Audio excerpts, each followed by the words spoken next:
Yup. Yup. Yup. Just remember, kid. Oh, I smell weed. Weed, just like Tommy. I smell. There's weed. Oh, that car. Oh no. Oh no. What the fuck is wrong with us? I don't know. I think I'm just mentally stupid. Those guys are in the middle of the road.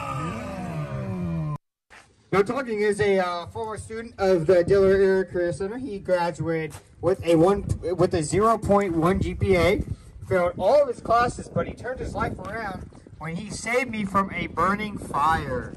It was probably an excuse so he can graduate without having to restart for another 6-year session of school. But now he has taken a new lifestyle, and now he is currently going to be.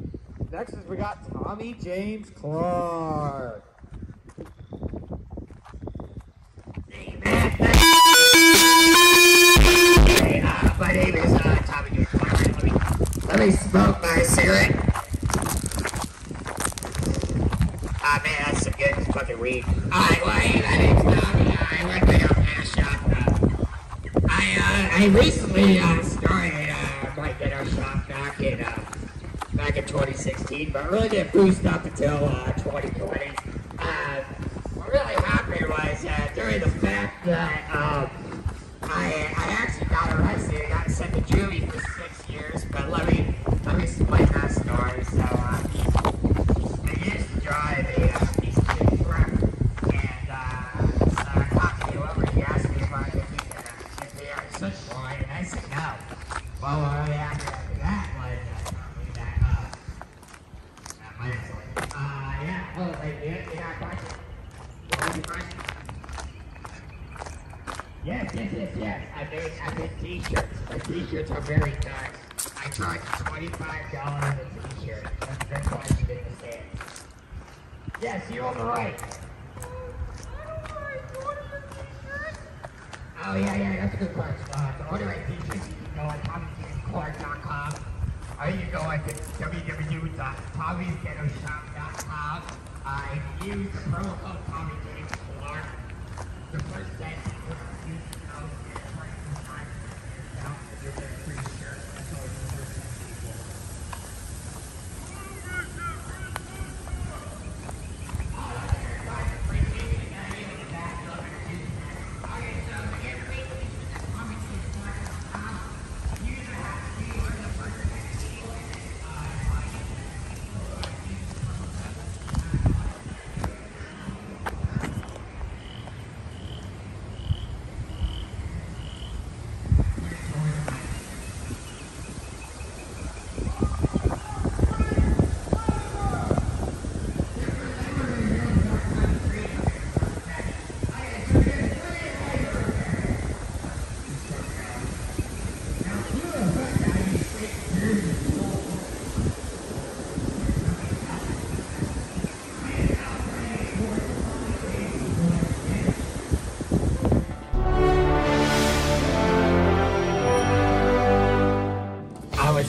Hello everybody, welcome to our live stream of the Inspiration4 crew.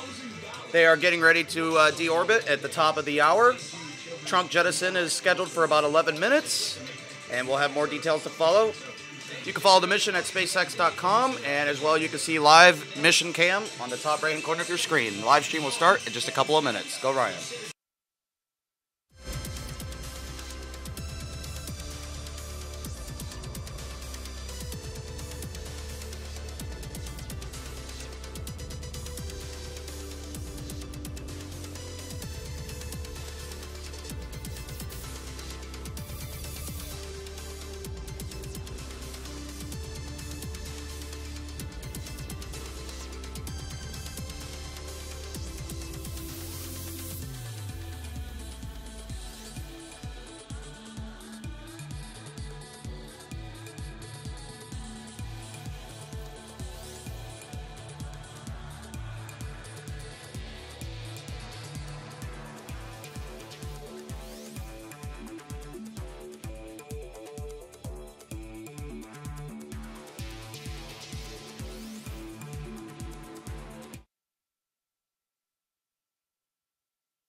All right, Inspiration4 Splashdown live.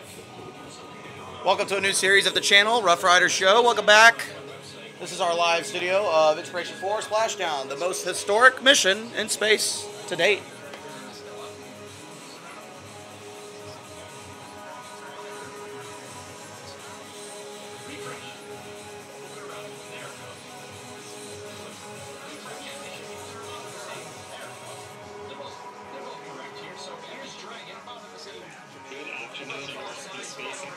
Of the world's first all-civilian astronaut mission to orbit. My name is Andy Tran, a quality engineer at SpaceX. And I'm Jesse Anderson, a production and engineering manager here at SpaceX headquarters in Hawthorne, California. Today we are awaiting the return of our 4 incredible civilian astronauts. Joining us on the show is Adam Clay, Dr. Haley Arsenau, and Chris Sombrowski. These 4 astronauts are wrapping up the 3rd and final day on orbit in preparation for splashdown in the Atlantic Ocean off the coast of Florida at approximately 4:06 p.m. Pacific time in just about an hour from now. The crew's return to Earth officially began yesterday around 3:19 Pacific time when they initiated their first downhill phase burn, followed by the second downhill phase burn roughly an hour later. Now, each of these events involved short firings of Dragon's Dracos thrusters to lower Dragon's altitude in advance of re-entering the Earth. Following these 2 burns, the crew finished out a day of medical research, calls with family, and then turned in for their last night's sleep on Dragon around 2:30 a.m. Pacific time. Now, just before 1 p.m. Pacific time today, the Inspiration4 crew donned their spacesuits and made their final cabin preparations before they begin the last series of operations prior to splashdown. I can't lower it. Events coming up today. so let's walk through the dynamic activities ahead of us this afternoon. Coming up in a few minutes at 3:09 p.m. Pacific time, we have call separation. Dragon has to Adam Clay, ladies and gentlemen. Welcome to the stream, Mr. Clay. Is this my card? Yep. Yes, it is. Adam is joining us. He's our hologram. He's the brother of the capsule that is in space right now. We are currently T-minus 1 hour and 3 minutes until Splashdown. And Dragon is running entirely on battery power right now. And details to follow. Amazingly generous if you're doing that. So we got some a couple more anonymouses from minutes after trunk separation at 3:17 p.m. Pacific time, we'll have the beginning of the Deorbit Burn. This is the last time that we'll use the forward bulkhead thrusters, and after that, we'll close the nose cone and lock it in preparation for re-entry. That Deorbit Burn is expected to last for about 15 minutes, and that is what will line up Dragon for re-entry into Earth's atmosphere.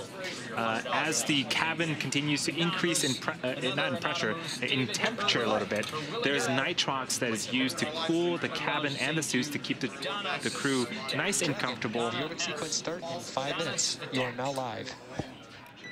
Donna, thanks for the donation. Beep, there we go. James Kimmins, we show the same. Kimmins snuck one in here right before I moved on. Thanks, James. All right, let's grab a couple of questions. So what we heard was the crew operations and resource engineer, also known as the core, communicating to the crew on Dragon. We'll hear those throughout the cast today as Dragon continues to prepare for deorbit and eventual splashdown on Earth. But so as we begin the deorbit burn and Dragon begins to make its way back to the Earth's atmosphere, we do pump nitrogen and oxygen through the cabin to make sure that the astronauts are nice and cool. And then we will close the nose cone, and this will cover the forward hatch thrusters that we use in the deorbit burn. And it also protects the cupola during re-entry. And then during re-entry, we will have a known calm blackout period of time. This is an expected loss of communications with Dragon for about 7 minutes as Dragon passes back into the Earth's atmosphere. About 7 minutes later, we should go take portable cam and check on around 3:50 Pacific time, although the timing is not exact.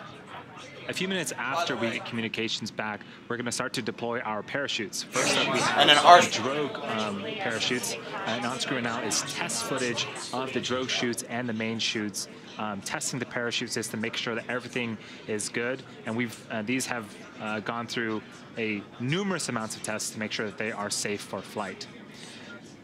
The drogue chutes are 2 smaller parachutes that are designed to stabilize the Dragon and slow it down before release of the main chutes, which you just saw on screen. Those are the 4 orange and white larger parachutes that will further slow down the spacecraft. Over the course of the 3-minute descent, the drogue and mains work together to bring vehicle velocity down from 350 miles per hour to just 15 miles an hour, at which point we have splashdown. That's expected to occur right at 4:06 p.m. Pacific time. After we splash down, we have about an hour before the recovery crew and recovery team goes through their checklist of procedures before we can get the crew out of the capsule. So we do have a very exciting day ahead of us. Now, once it's time for our crew to deorbit and splash down back on Earth, they'll be heading to one of the targeted sites supported by SpaceX. Now, all of these sites are located off the coast of Florida, either in the Gulf of Mexico or the Atlantic Ocean. This is Adam's first SpaceX launch. The supported sites across multiple locations helps to maximize the return opportunities for this mission and future crews. For you, Kyle. That will have to wave off due to bad weather. Now, since Dragon is capable of splashing down on the other side of the Florida Panhandle, we have 2 identical and fully equipped recovery vessels ready to support, one in the Gulf of Mexico and the other in the Atlantic Ocean. And it looks like we also got a live view on board Dragon with our Inspiration4 crew. Yes, this is the over-the-shoulder view. On the left-hand side, that is the mission commander, Jared Isaacman, and to his right is the mission pilot, Dr. Dr. Cyan Proctor. So what they're interacting with are some LCD screens on Dragon that gives them a ton of information about the vehicle, about the mission profile, and they'll be tracking the Dragon vehicle all the way down to Splashdown today. Yeah, and Dragon is flying autonomously, but they Where's will Haley? be following along with each dynamic event that There he happens, so that they are aware of every event that does happen, as they're going to feel a lot of the things that are happening. Yeah, so we're expecting them to experience about 3 to 5 Gs on re-entry, and I believe, is he watching a movie? That is great. They're just relaxing, very nice. Wait, what is he watching on his iPad? Yeah, it looks like they're you know, entertaining themselves on their flight back home. Something on his iPad. Yeah, so that is hilarious. That's attached to Chris Dombrowski's thigh. Also provides them with a ton of checklists for before the re-entering the Earth's atmosphere. It also provides them which Chris is enjoying. And I would be remiss to mention that Haley, who we got a brief shot of, she was sitting on the far right-hand side next to the window of Dragon. Haley Arsenau is the medical officer, and that will round out the Inspiration4 crew. So in the lead up today, SpaceX selected primary and alternate splashdown locations off the coast of Florida. The selection process works with a lot of... Deorbit sequence start. Beep. Copy that, SpaceX. We show it. Cool, so we got the call from the core that the deorbit sequence is starting. Again, we're going to be starting off with the separation of the claw and then eventually the trunk. So again, you'll hear those beeps throughout the cast today. Those are Quindar tones, and effectively what those do is they help to clear the air to make sure that communication to and from the crew and ground are nice and clear. So Jesse and I will try to pause and make sure that you guys also are able to listen in to that as well. But I was mentioning the splashdown sites. So we have primary and alternate splashdown sites located off of the coast of Florida. The selection process works, and it takes into account a lot of different variables. And it looks at weather. It looks at you know, wave height, wave period, visibility as well. Yeah, and you can see on your screen, this is the primary landing site. And it looked like the waters were pretty calm, so that's pretty great. Today, our primary landing site will get the crew back home with a splashdown at about 4:06 p.m. Pacific time today. And for return, we'll be looking at a number of weather items. Some of the obvious ones that we do take into account is that there's no rain or chance of lightning in the recovery zone, both for the safety of the crew inside the capsule, but also the recovery teams on the water. We're also looking for wind speeds less than 15 feet per second or about 10 miles per hour, relatively calm seas so that we can safely execute recovery operations, which includes landing a helicopter on the recovery ship to fly Gwen Shotwell sitting right up front. And Chris back to Florida. Yeah, if you've been following along since Wednesday, we had mentioned that for this particular mission, weather was of particular importance. The Inspiration4 crew did not go for an extended. You got to remember, they're a little bit behind. They were confirmed for the duration of their mission, so we had to make sure that weather was good on ascent. Adam, any thoughts on this mission that you have? No, this is actually my first one to watch. Yeah. Well, except this isn't a launch. This is a... I guess you can call it a test. It's a splashdown. Yeah. To the International Space Station. So it's considered a splashdown, which is pretty cool.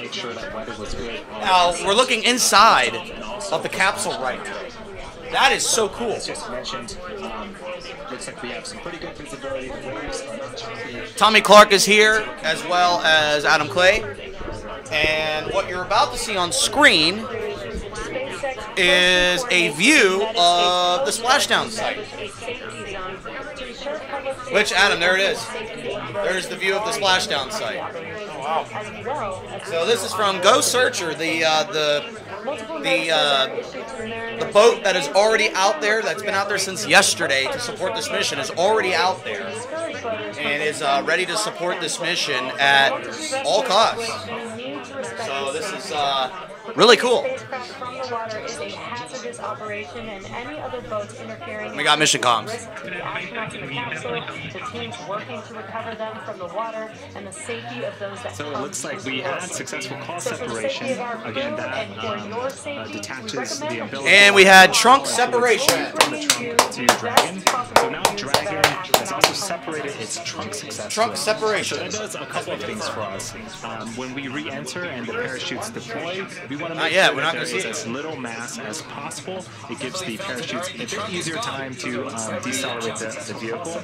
The second thing it does is there are some heat shields and some Pika tiles that we'll talk about a little bit later on. And their job is to protect the capsule and the crew from all of the heat that's being generated during re-entry. Jettisoning the trunk exposes that heat tile and allows it to face forward during re-entry. And again, now the Dragon capsule is on battery power. So the trunk typically provides power. Coming up here in approximately T-minus 10 minutes, we should get the Deorbit Burn, which will slow Ryan down as long as his crew. Power, and then some to make its way back home to Earth. So up next we have the Deorbit Burn. This is the last time that the forward Dracos, which are the 4 thrusters located at the top of the vehicle, will ignite. The Deorbit Burn will place Dragon on a precise trajectory to return to the splashdown zone off the coast of Florida and last about 15 minutes. Yeah, and again, this journey back home actually started yesterday with 2 phase burns. Those 2 phase burns, as you may know, the crew made their way all the way out to 575 kilometers away from Earth. I think the furthest they went was 590 kilometers during their mission. But the two phase burns yesterday did bring them back down to approximately 365 kilometers. Check your Facebook. So after those phase burns, this helps bring them just a little bit closer to Earth. And then today, after we've now jettisoned the trunk, we will have a Deorbit Burn, which will set them on the trajectory back to the splashdown landing zone. Yeah, so we are expecting that Deorbit Burn to begin in about 3 minutes. Again, it is going to last for about 15 minutes. And as Jesse mentioned, that is sort of the final burn before Dragon begins to reduce its altitude, get away from that orbital velocity of 17,500 miles an hour, and start to make its way to its splashdown zone off the coast of Florida. And so, yeah, very exciting day, and honestly for the crew, a very exciting week. If you've been following along, it hasn't even been a full week since they've started their dress rehearsals last Sunday. They lifted off and got into orbit on Wednesday, and now just a few days later, they're coming back home. Yeah, and this has been such an incredible mission. Again, this mission was to help fundraise money for St. Jude. Their mission was to try and raise $200 million for St. Jude Children's Research Hospital. And again, just such an incredible mission with the first all-civilian crew on board, out in orbit, into space, but also inspiring the world. With all the positions that they selected for the seats for who should be on this mission, the seat of leadership. So Adam, any other thoughts? What's inspired you on this mission and when it comes to the space mission? You see them, we get impatient, but it's worth the wait. Would you go to space one day? If I had the money. Even if you didn't have the money, but would you be too scared? Let's see what other comments. No. Really? You wouldn't be scared to go to space? It'd be terrifying to me. Even though, like, watching them doing all this doesn't scare me. I would be terrified. Even though I'm like a space guru, I would be absolutely terrified. Like, absolutely terrified.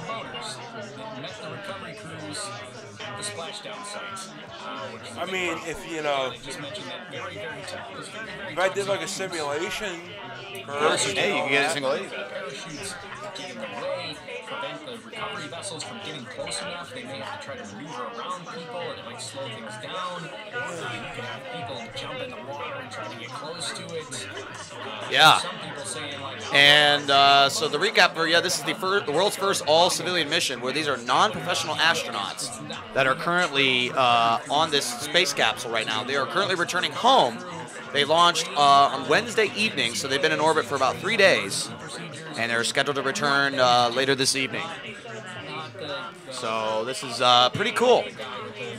And Jarek Eisenman is the billionaire who basically paid for this mission.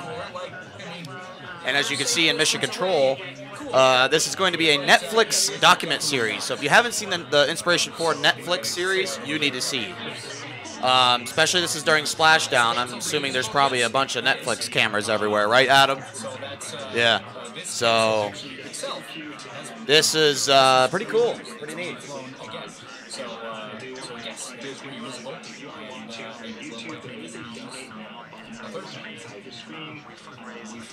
How powerful is the splashdown? I don't remember the exact speed, but I want to say it's around like 10 to 15 miles per hour is the speed of splashdown. You get a little bit of energy dissipation. That's what I thought.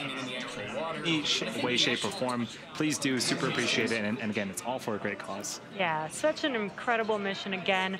They also got the chance, yesterday was Friday, they did get to ring the closing bell at the New York Stock Exchange, wow, nice. which is pretty awesome. You can see them there. You can see how excited they are, too.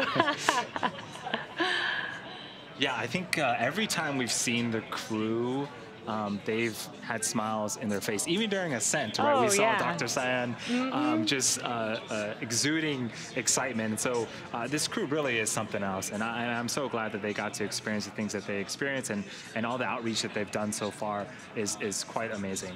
Yeah, and for the first all-civilian crew, these are some pretty incredible people. If you've been following along, or if you haven't seen it yet, Netflix and Time have a documentary on the crew and on the mission.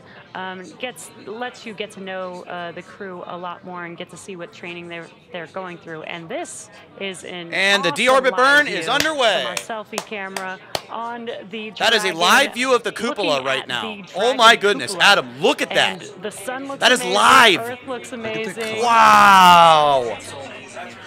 Wow. And the Dragon's Deorbit Burn is underway, which means that they are officially coming home. Dragon is on its way home. And Tommy, if you're listening to this, a.k.a. Ryan, is on his way home. Hey, everybody. Dragon Deorbit Burn is underway.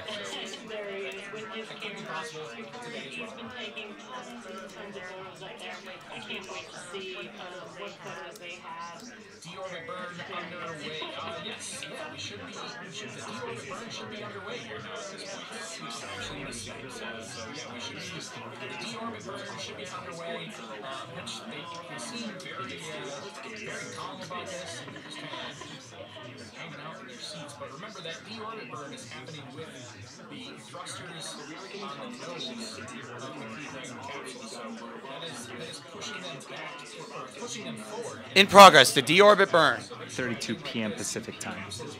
Yeah, and again, in the last 10 minutes or so, we've had a number of events during this deorbit sequence.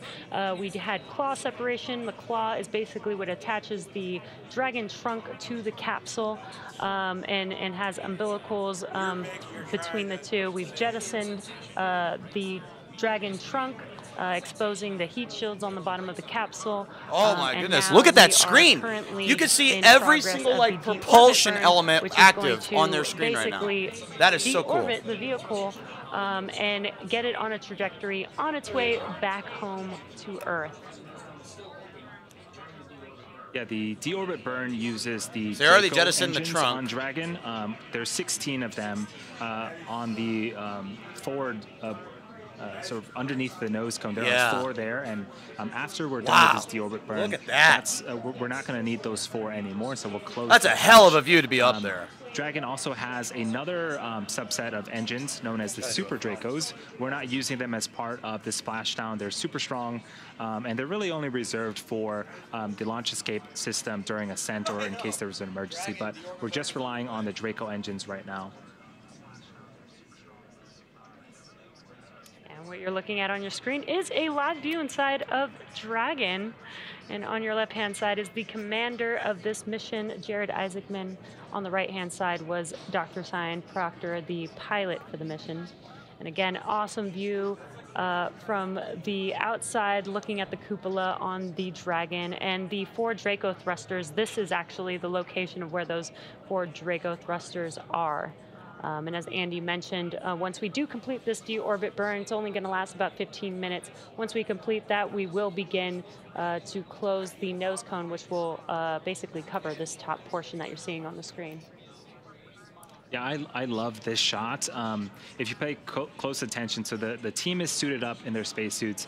The gloves themselves are actually conductive, so they can still use the touch screen and interface with the monitors through the spacesuits. And right now we have. He said they raised over $5 grand so far. Donated to St. Jude. Let's scroll a whole bunch back. Don Julio donated to St. Jude. Adam, your thoughts on St. Jude? Huh? Thoughts on St. Jude? It's a hospital, but I've never been there. Are we there yet? Donated $50. $50. Would you, if you had the money, would you donate? Yeah. Thank you. Are we there yet? Tom Curtis with a donation as well. James Kennedy. I cannot get over this view. This view of the cupola is freaking fantastic. Like, that is unbelievable.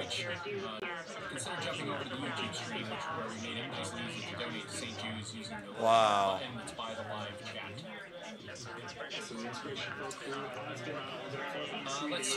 That is just crazy. And you're watching the cupola, views of the cupola during deorbit, which is even better. That's a good question. I don't think they're supposed to open their visors during that phase of the flight. But if you're gonna hurl, I feel like you probably don't want that just all over the place. So do you hurl in the suit, or do you open it? I feel like you'd have to leave. You're supposed to leave the visor shut. I don't know. That is a good question. I don't know what happens next. You might just have to. Dragon capsule will heat up to almost 3,500 degrees Fahrenheit, and what that will do is cause a layer of plasma around the vehicle, which will prevent some comms from coming through. But once they are through that period, we should be able to regain those comms. The core. What's up, Philip? Thanks for tuning in. Control Hawthorne. We'll do some comm checks to make sure that they have reestablished those comms between Dragon.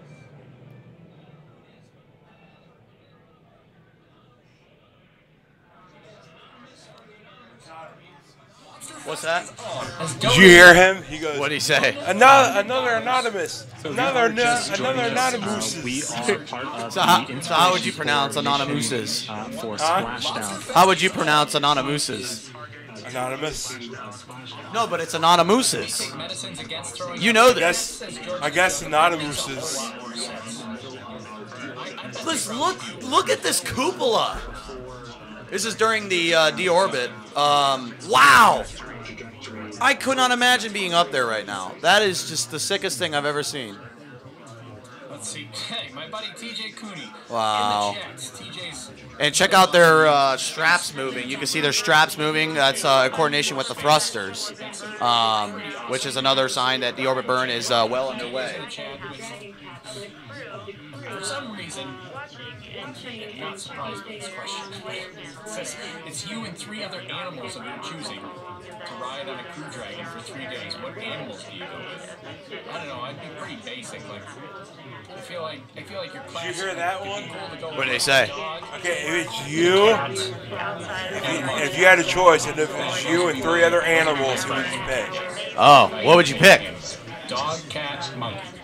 I'm pretty basic. Well, of course, I'd pick a dog.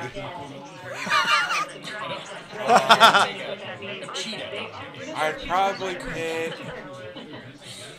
Fritz 46 is taking 3 cats.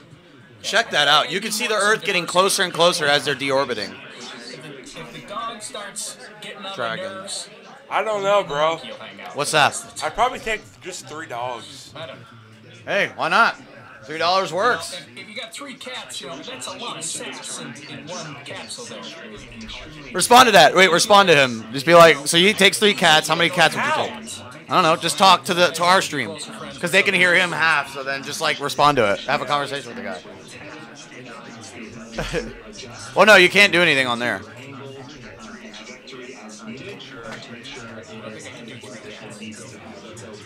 I can reply to his YouTube channel thing. Nah.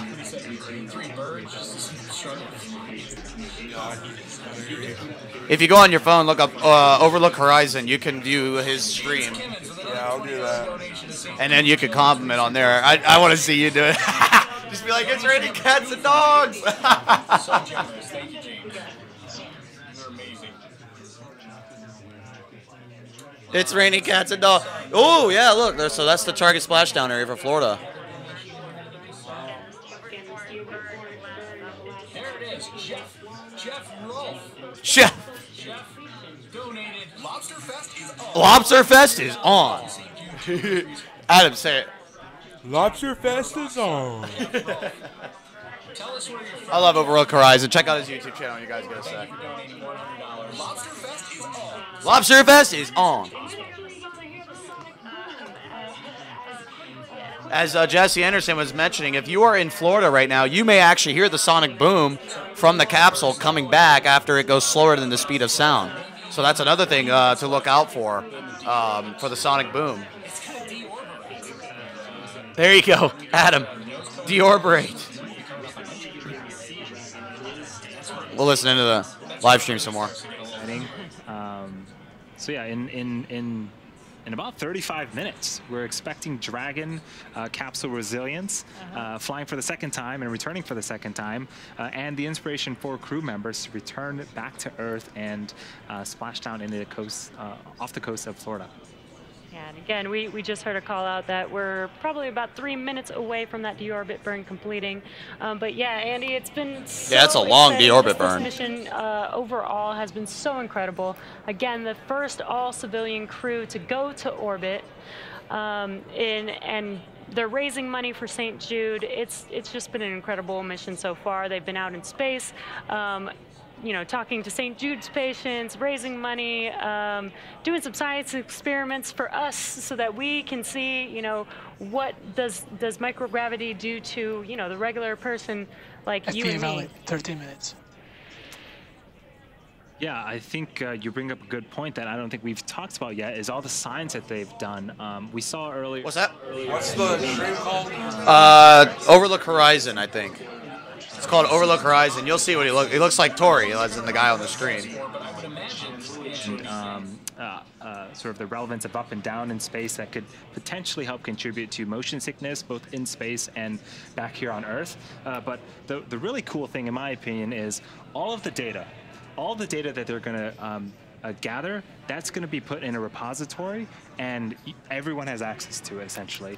And so you typically don't get that with normal missions, but for Inspiration4, I think one of the hallmarks is they wanted to make sure that they were trying to further science as much as possible and further human space exploration. Yeah, having the access to that data That's fine. the entire world only allows you to have, as many people to utilize that research and be able to do something with it. We're just, that call out was just a minute. There you go, I took it to the stream. Deorbit Burn. Very exciting. And Adam, what are you going to compliment on his stream? I don't know yet. What are you going to say? Feel like, yo, mama does. Adam's going to go crash another stream because he's Adam. See where they are. See his brothers celebrating the sure all the systems are operating. There you go. There's Ryan right there. Kyle, if you can hear me, look. Kyle, look. Right here. Where my mouse is, right here. There's his nose cone, and then there's the cupola right there. This is Ryan. That's the Ryan spacecraft right there. Then the astronauts are inside. So Ryan, Oh, the live stream's playing out there, so he can. Oh, no, he's still here. I mean, just check bird cam. But anyway, Kyle, if you can hear me, look, right here is where Ryan is. That's the Ryan spacecraft right here. The trunk just separated, and the crew is inside here, so that's where Ryan is. And Deorbit Burn complete, performance nominal. Nose cone closure is initiated. All right, nose cone closure completed. Copy that, SpaceX. We show the same. I believe that was Chris confirming that he had a nominal burn. Everything seems to be going great. And now, again, we've initiated the close sequence of the nose cone. So in the background, Dragon is currently inhibiting those forward bulkhead Draco thrusters that we had just used to complete the deorbit burn, ensuring that it's safe to latch the nose cone shut for re-entry. The vehicle also initiated the nitrox suit purge, and this will help keep the crew cool and comfortable during re-entry, which is coming up in about 20 minutes. At this point, the nose cone is closing and protecting the forward hatch for re-entry. The crew is using the screens that we saw earlier to monitor the locking of nose cone, which is done actually by a set of hooks. Yeah, and again, the nose cone doesn't just snap shut. It does take a few minutes, I think about 4 minutes or so to close. It is a very, technically and structurally sound seal that needs to happen there. So it needs to be very precise, which is why it's a very slow mechanism to make sure that it's closed. Yes, and we mentioned earlier, as Dragon is re-entering, it's going to form I'm going to put it, if you had the money, would you go? Yeah, and again, the nose cone doesn't just snap Just shut. say, Adam Clay here, did you put the money in, would you go? Say that. But put Adam Clay here, like put that at the beginning. Because sometimes the chat can sometimes get missed. Sound seal that needs to happen there, so it needs to be very precise, which is why it's a very slow mechanism to make sure that it's closed. What did you say? I'm gonna wait. So we're getting close to entry here now. No, go ahead, say it. But put Adam Clay here at the beginning. So because they won't recognize your names. You just say like.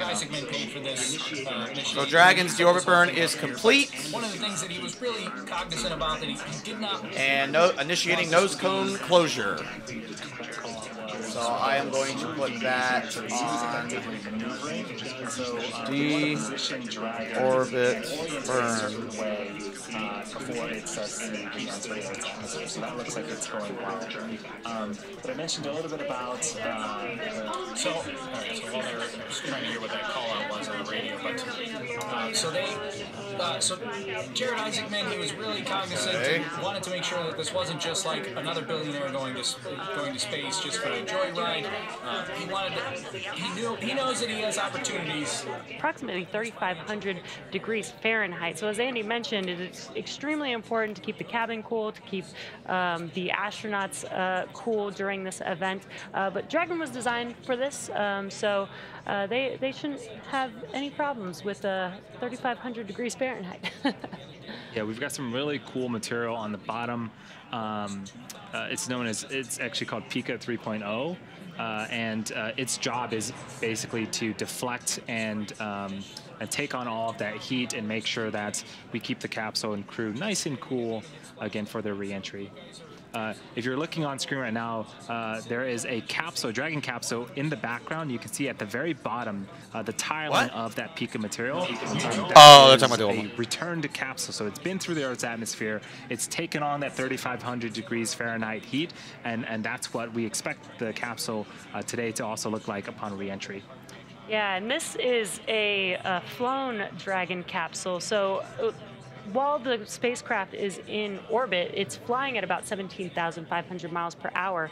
But as it comes back through the atmosphere, we actually don't, there's no brakes on Dragon aside from the heat shield.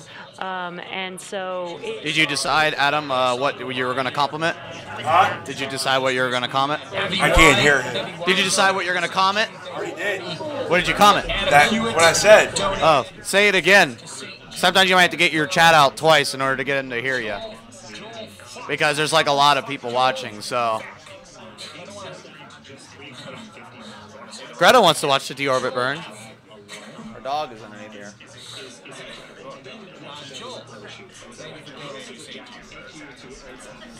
Oh look, Greta's like underneath the table. The friction up there.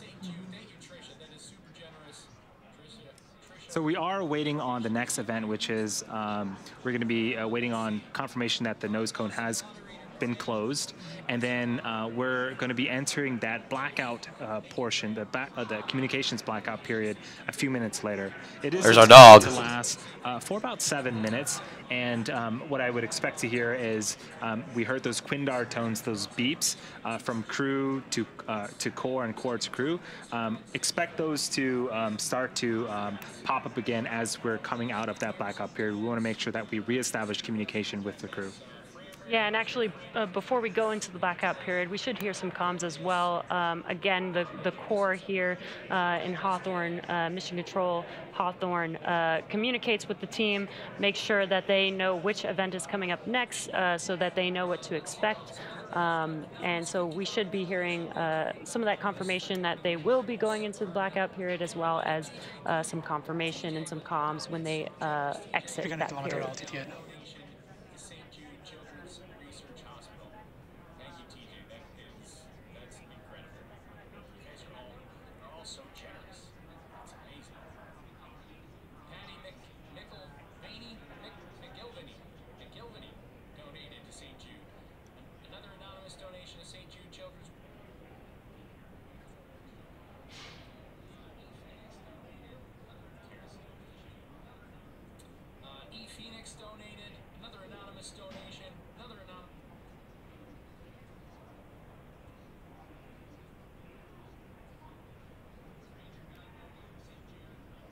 Again, we are currently just waiting for confirmation of nose cone closure.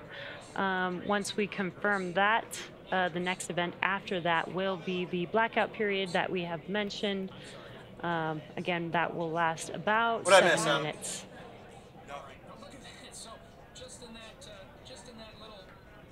What you're seeing on your screen right now is Mission Control Hawthorne here at SpaceX headquarters.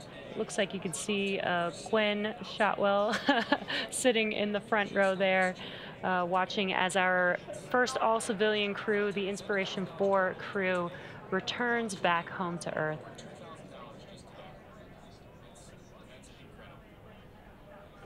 Yeah, and the recovery team and the launch team did a great job looking at weather, looking ahead, because Florida weather in the fall it can be tricky, but we got excellent weather during liftoff on Wednesday, and a pretty darn good weather right now for Splashdown as well.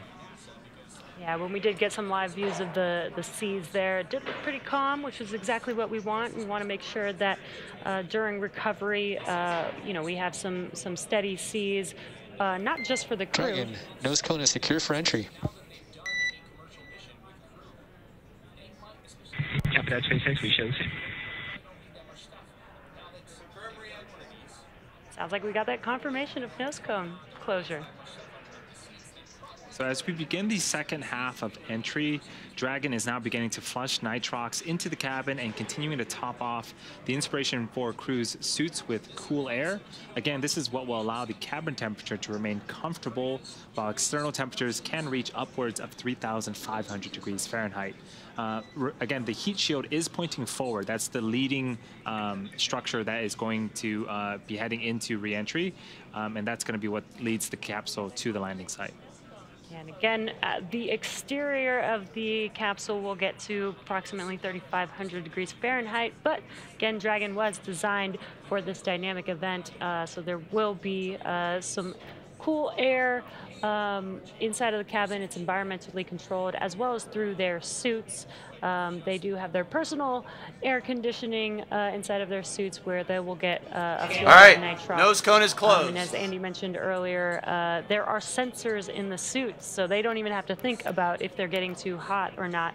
The suits will just automatically keep the environment controlled inside of their suits for them. Oh, this is a great view of the suit. First off, looking Vest super is slick. on. Adam, do it. Come on, one more. Please, please, please, please, please, please, please, please, please. Do it for our live streamers.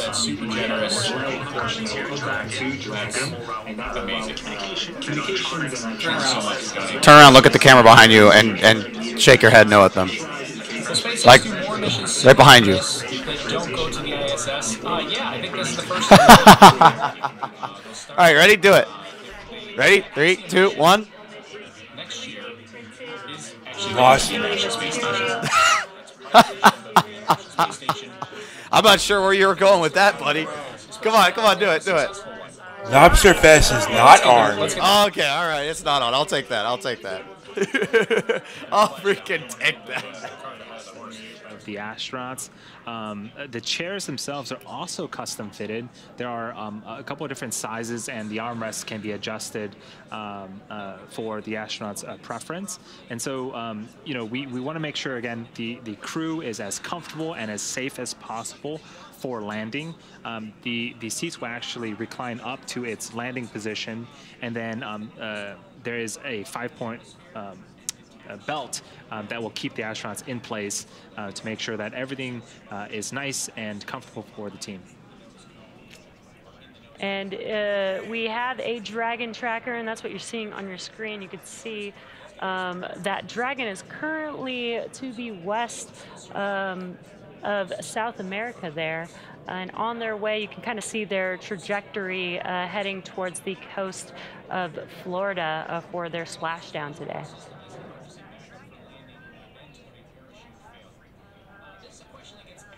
So yeah, we are expecting to enter that that blackout period in about 2 minutes here. We should hear the core communicate to the team here in a couple of minutes that we are again entering that blackout period, and then we'll reestablish communication once we're through with that. Dragon, SpaceX for entry brief. Go SpaceX. Jared, you're looking good. No deltas to timeline. Vehicle's nominal, tracking no issues. The Deorbit Burn was right down the middle with nominal landing site targeting. No deltas on weather or recovery, and we're looking forward to having you home shortly.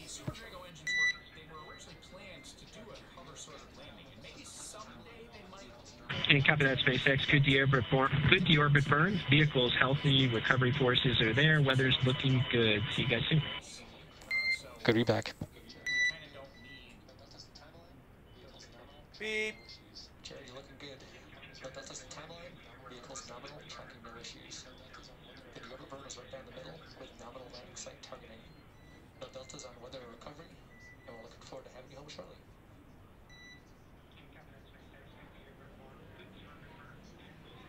So we heard some awesome calls from the core. The Deorbit Burn looked good.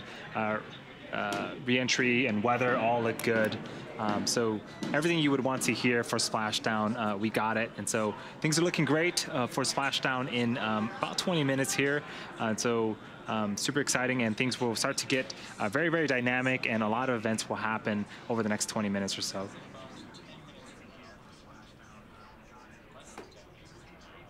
So at this point, we are entering here shortly a communications blackout period, which Adam looks really relaxed, don't you? Information around the spacecraft. During this time, no vehicle telemetry is received by mission control or the recovery team, and no external commanding of the vehicle or voice communication is possible. As a reminder, though, Dragon is designed to fly itself and continues to autonomously.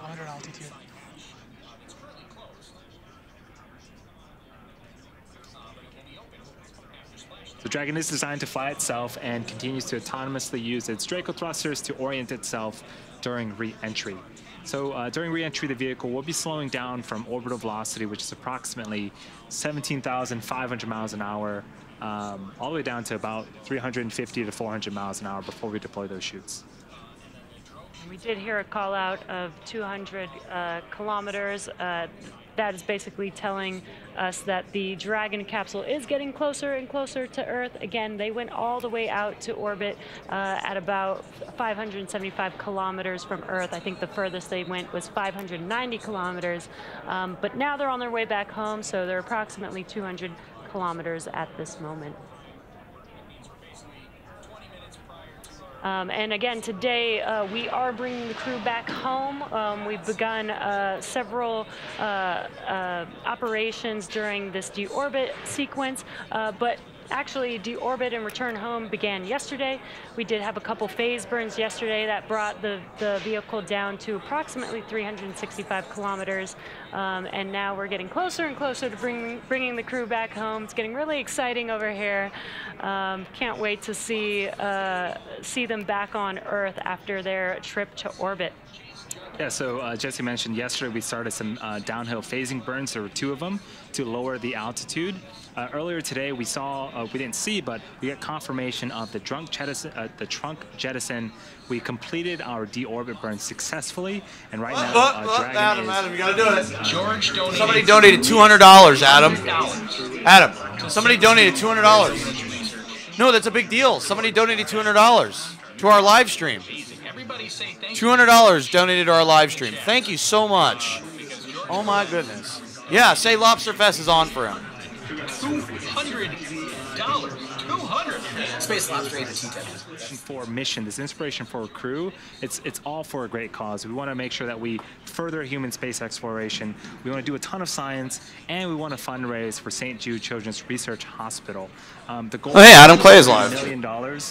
Jared Isaacman donated $100 million himself, and we're a little over halfway through the other $100 million that we want to fundraise. So if you're watching on YouTube, if you have a computer nearby, you can go to inspiration4.com/donate and support the cause there. There's also a bunch of different things like auctions.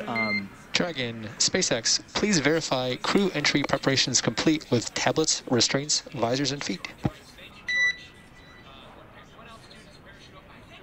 And copy that, SpaceX. We were just waiting a little bit longer, but we'll do it right now.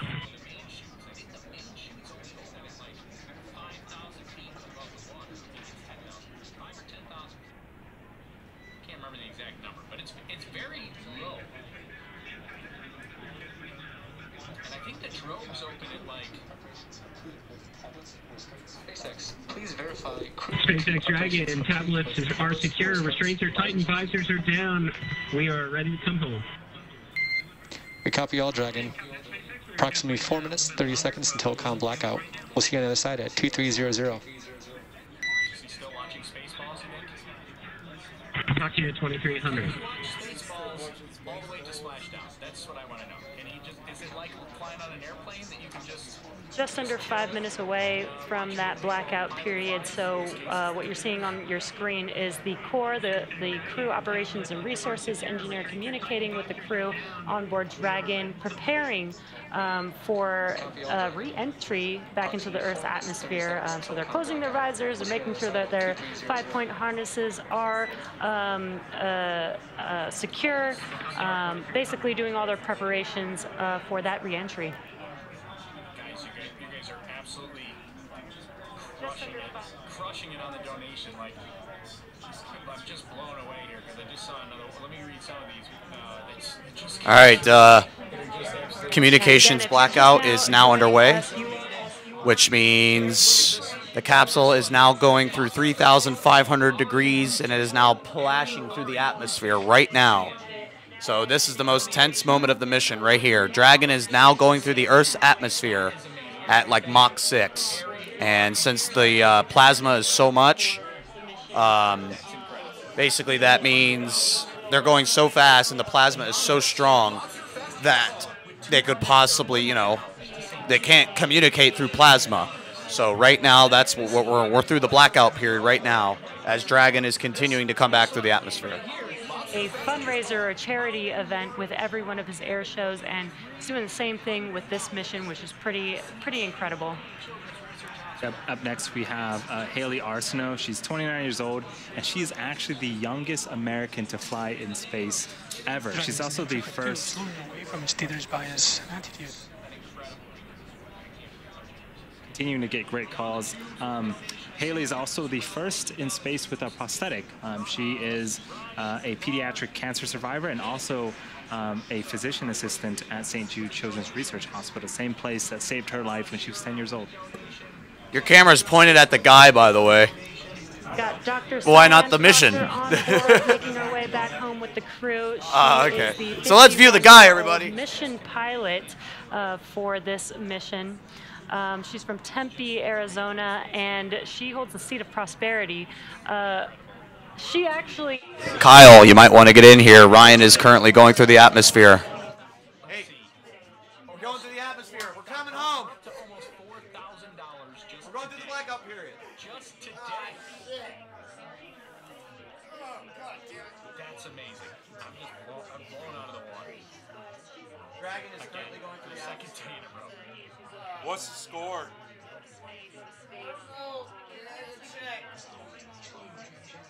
You okay?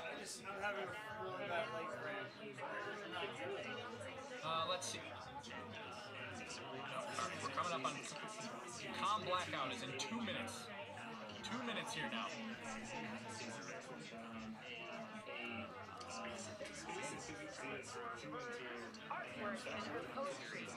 On it, he's going through the atmosphere right now as we speak. Even another one here. Look at Lobster Fest is on. Jeff Treadwell donated.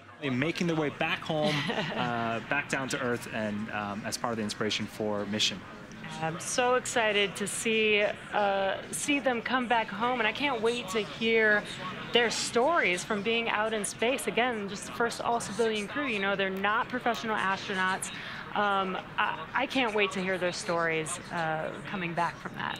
Yeah, it looks like they've had a really fun time. I was watching. Yeah, I can't wait to see their Netflix series. Interview with the St. Jude children yesterday, and they were throwing M&Ms all over the capsule. Thermodynamic acceleration.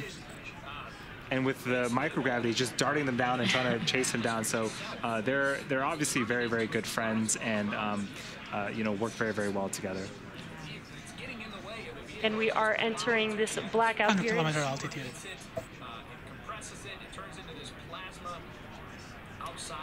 We are entering this blackout period that we have mentioned. Again, it is an expected period of time where the vehicle is re-entering back into the Earth's atmosphere. That generates a lot of heat, about up to 3,500 degrees Fahrenheit, which causes a plasma layer to form around the vehicle. So we do lose comms with the crew. They've already done their pre-blackout period operations, making sure that their visors are closed, they're strapped in, and they're ready to re-enter back into the Earth's atmosphere. And so we do expect to regain comms about 7 minutes after they've entered the blackout period. That's why I wanted you to say Lobster Fest was on. No, oh, we got it's a whole straight. Hawthorne, SpaceX's headquarters. You can see that we've got some folks gathering. They're also very excited for Inspiration4 to return back to Earth. And so, yeah, we're all waiting. We're actually about 20-25 minutes away from Splashdown off the coast of Florida. Again, Dragon, even throughout this blackout period, it can pilot itself essentially. So, again, the crew just needs to make sure that you know, they're strapped in and enjoy the flight, because Dragon will take them to where they need to be. Yeah, exactly. And as we mentioned earlier, you know, they don't really have to do anything aside from follow along with. Why? What are you going to do for the rest of the day? It makes sense that they open so low. It just surprises me how low it is. It just doesn't seem like a whole lot. We can watch a movie or something after It this. really isn't. We can sit on the couch here. Yeah, it's just, Okay. it's one of those Adam wants to go home, everybody. There's no reason behind it. For the first time are wondering, well, how does Dragon get out of the water? So Dragon itself is designed to be waterproof. 80 kilometer altitude. Loss of comm. Start of blackout period. So we're okay, blackout period underway. Acquisition of signal in 4 minutes and 35 seconds. Blackout period underway. Now we have lost communications with Dragon. Kilometers in altitude. This is as expected because Dragon is now going through the atmosphere right now at like Mach 6. So right now we have lost all communications with Dragon. That should last for approximately 3 minutes until we regain communications once Dragon goes through the atmosphere.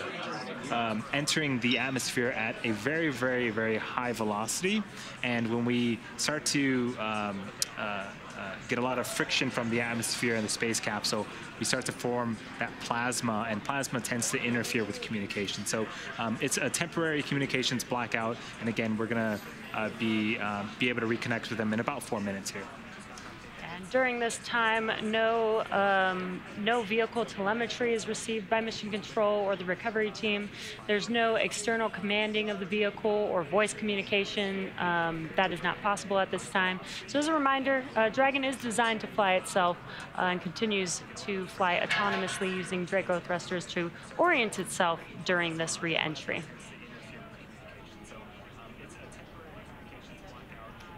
Now, during this re-entry, the vehicle will be slowing down the orbital velocity from 17,500 miles per hour, and the use of just the atmosphere will bring the vehicle down to about 350 miles per hour before we even deploy the drogue chutes. Yeah, a few minutes after we get communications again, we are expecting to deploy the sets of parachutes. We have 2 sets. The first, again, are drogue chutes. There's 2 of them. Their job is to slow the vehicle down from about 350 miles an hour to about 120 miles an hour, and those deploy at around 18,000 feet. Shortly after that, we'll deploy our main parachutes. There's 4 of them. Those are larger, circular, orange and white chutes, and their job is to slow the vehicle down from 120 miles an hour to about 15 miles an hour, and then we'll make splashdown off the coast of Florida in the Atlantic Ocean.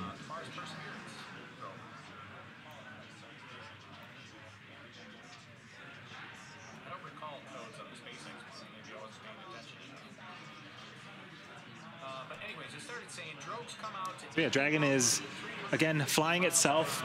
Even the chutes that I had just mentioned about, there's sensors on Dragon that detect altitude and pressure, and they will determine when to fire those parachutes. And so pretty much everything on Dragon is autonomous, and again, it's steering itself. It's taking the Inspiration4 crew where they need to go for their targeted splashdown. Again, if you're just now joining us, we're currently in progress of the blackout period. What this is basically the Dragon spacecraft re-entering the Earth's atmosphere. It'll see temperatures, external temperatures of about 3,500 degrees Fahrenheit, building a plasma layer around the vehicle, preventing comms and communication with the Dragon spacecraft. It's expected to last about 4.5 minutes.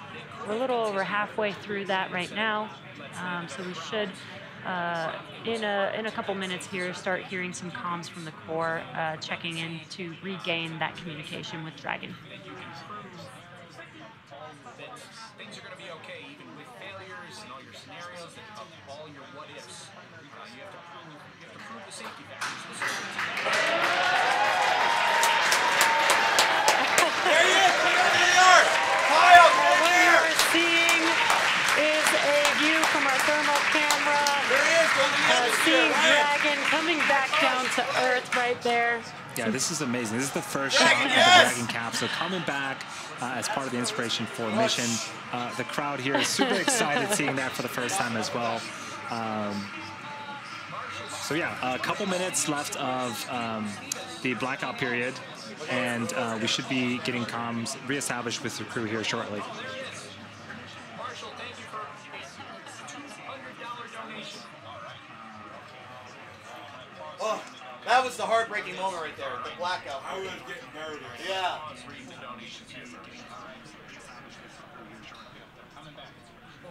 Okay, all right. Tense moment. They're coming back.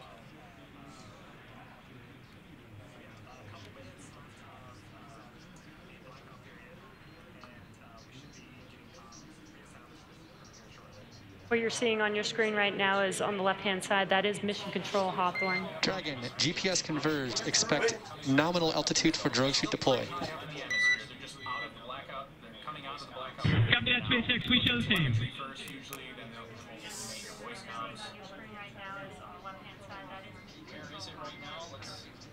And those comms confirm that we have regained comms with Dragon, and they're getting ready for drogue deploy here shortly. Yeah, I love these tracking shots.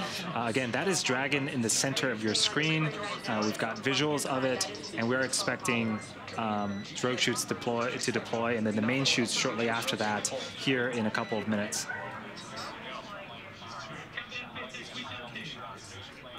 You leaving, Tommy?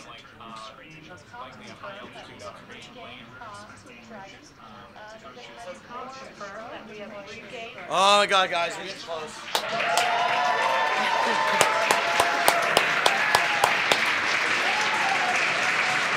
Again, a lot of excitement for Inspiration4 crew's return. Waiting on drogue chute deploy. That happens at about 18,000 feet. Dragon, brace for drogue window.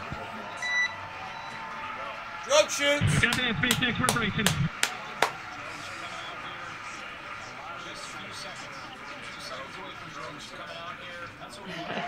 On re-entry, the team's experiencing about 3 to 5 Gs.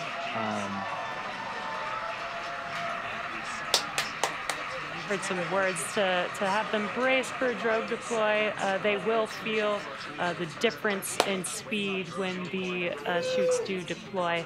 That was what the Corps mentioned there. Here it comes. That's Look a at cool that. shot of Dragon coming back down to Earth. It looks very fast in this camera. Flying, man. She's flying. About 3 to 5 Gs. Heard some words to have them brace for drogue deploy. They will feel some words to have them. Oh my God. There it is. Sponsoring 2 good drones. Oh my God, camera views! Holy crap! Yeah, so this is a really... Whoa! No, look. This is a great shot of Dragon looking up at the drogue chutes. That! A lot of communication going back and forth between the crew and ground station, but the drogue's job is to slow the vehicle down from about 350 miles an hour to 120.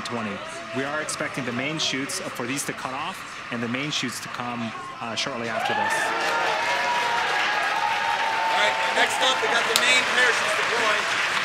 Oh, okay, here we go. Dragon, these are 4 healthy men. And main chutes deployed.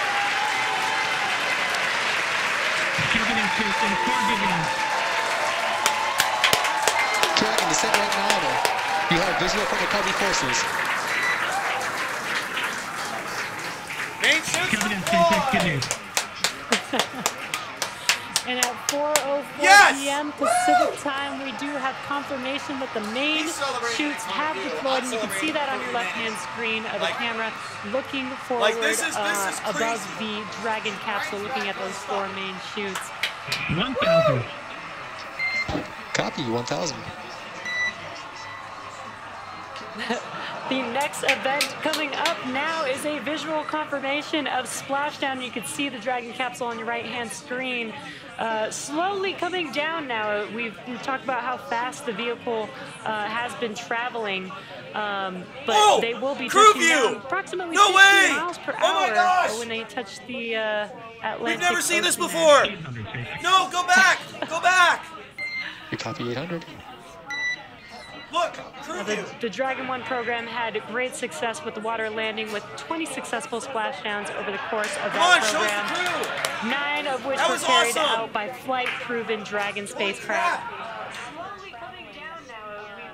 And this is a great shot. Dragon continuing to descend back towards Earth, again targeting a landing, a splashdown off the coast of Florida in the Atlantic Ocean. It's only 3 days. They were only out there for 3 days. Picture someone put a week vacation just to do this and then go back to work 6 days. Resilience is second mission. What'd you do for your vacation?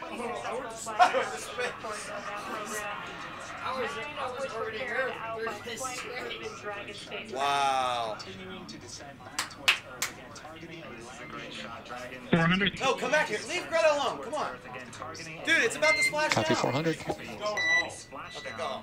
Off the coast of Florida in the Atlantic Ocean. Copy 600. Ooh. We're almost there. They're coming home, they're under 4 good mains. Doesn't matter. Oh, that's awesome. They're coming home, they're under 4 good mains. Look how slowly they're gliding. 200, we're bracing. Show us the seat. Copy 200. Show us the crew. Show us the crew. Copy 400. What is the beeping? It's communication. They're communicating.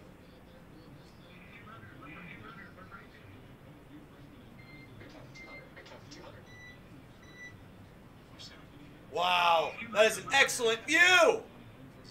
Dude, get her out of here. I don't. Get her out of here. 200, we're bracing. Zoom up. 200. Copy 200. 200, we're bracing. 200.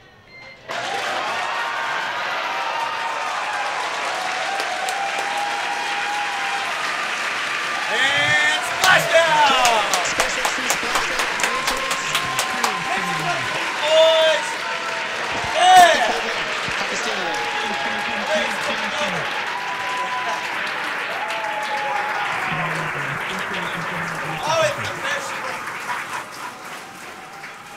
Inspiration4, on behalf of SpaceX, welcome home to planet Earth. Your mission has shown the world that space is for all of us, and that everyday people can make extraordinary impacts in the world around them.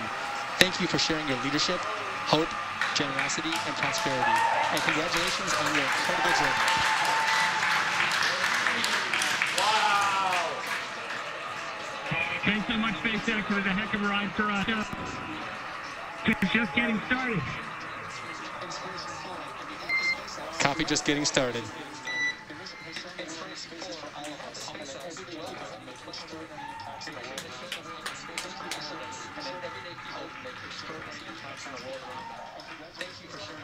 So welcome back, Inspiration4. The Dragon Resilience Capsule has returned. The crew has returned. What a phenomenal, phenomenal visual that we got. And I love that Jared said, we're just getting started. Right, this is the beginning of their journey, of the next steps to the new era in human space flight. So now recovery options. Here, Tommy, come over here. Let me get your reaction. Your reaction. Your reaction.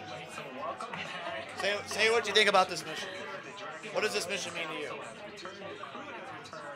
This is important for the GV in the Morning show, and we got Ryan into space for a 3-day flight, and now he's back on Earth, and now he's going to go to the factory to get repaired again, and we're sending him back into space as soon as we can. Let's go! Woo! Dragon is safe to approach, and then we'll go in there, start rigging the Dragon up to be able to hoist later on onto our main recovery vessel. So we also heard that Jared had given us the confirmation of stable 1. What that means is Dragon has Splashdown and is upright. There's also stable 2. Dragon can actually be upside down or sideways. It is waterproof and has systems where it can pump seawater into some bladders to help keep it upright. So again, stable 1 is the best possible scenario that we can achieve, and that's what we see on screen right now.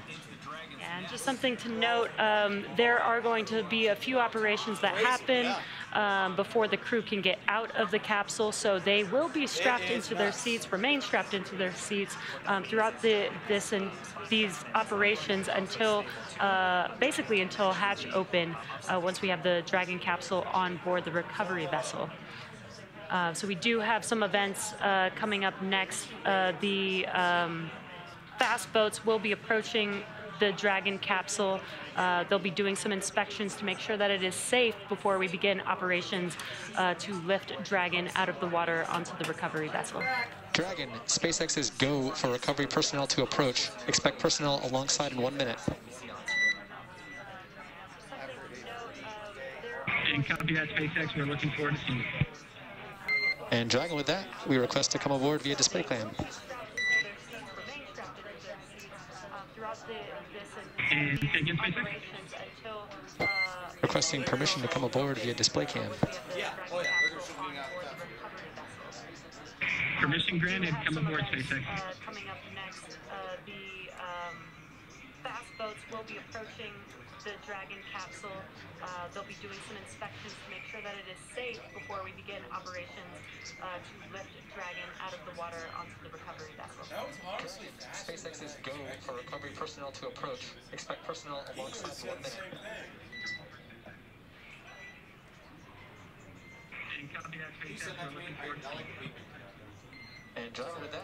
And what you're seeing on your screen is the recovery team approaching Dragon. Again, they will be starting to do some inspections. They'll do some ordnance and hypergol checks just to make sure that the vehicle is safe before they begin rigging Dragon to bring the vehicle onto the recovery vessel. Access denied.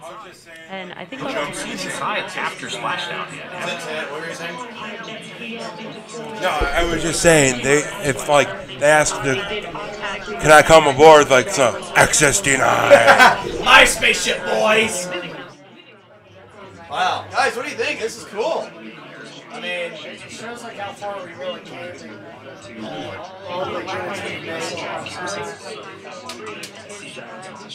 Ryan had his 3-day flight for his test flight, and now we know he's good for space. Do some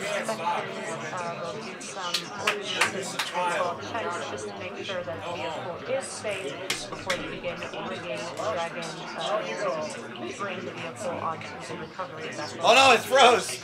Footage froze. No. Hey, they did deny access, so they froze. Access denied.